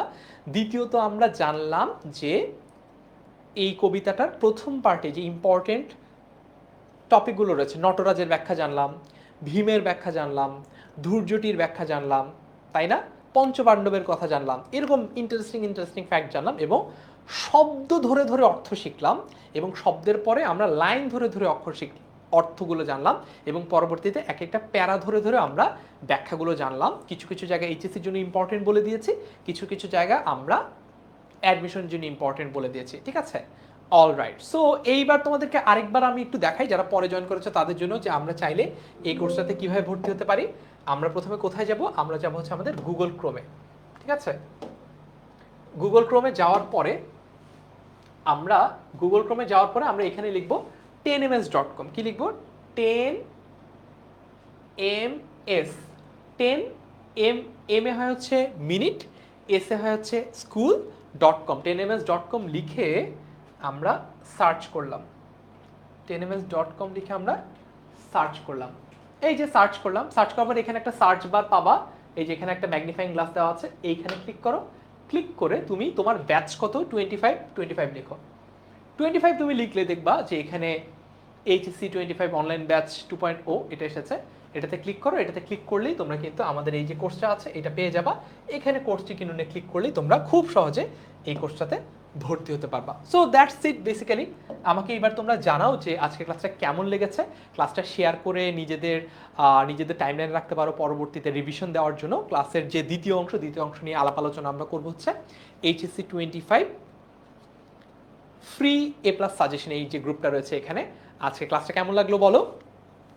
আচ্ছা, সুমাইয়া তাবাসসুম বলছে টাটা, বেস্ট ক্লাস বলছে সুমাইয়া ইসলাম রুমানা। ভাই আমি কোর্সে আছি। আচ্ছা, তাহলে তো তুমি বেশি জিতছো। এস এন সাদিক চৌধুরী তো অলরেডি জিতেই গেছে, কারণ ও ওইখানে পেইড কোর্সে তো অলরেডি বিদ্রোহী ক্লাসটা করবেই, পেইড কোর্সে আলাদা করে আবার ক্লাস হবেই, পাশাপাশি এইখানেও কিন্তু আমরা ক্লাসটা দেখেই ফেললাম, আরেকবার বেসিকটা আমরা ক্লিয়ার করে ফেললাম। অলরাইট, ঠিক আছে, বেস্ট। ওকে, তাহলে পরবর্তী ক্লাসের জন্য সবাইকে আজকের মতো বিদায় দিচ্ছি। সবাই সে পর্যন্ত ভালো থেকো, সুস্থ থেকো। ইনশাল্লাহ পরবর্তীতে আবারও দেখা হবে। যারা যারা আমাদের এইচএসসি 25 গ্রুপটাতে জয়েন করেনি তারা গ্রুপটাতে জয়েন করে ফেলো, তাহলে ইনশাল্লাহ আমরা আবারও ক্লাসটাতে জয়েন করতে পারবো, রিজিউম করতে পারবো। সবাইকে আজকের মতো এখানেই বিদায় দিচ্ছি। আসসালামু আলাইকুম, আল্লাহ হাফেজ সবাইকে।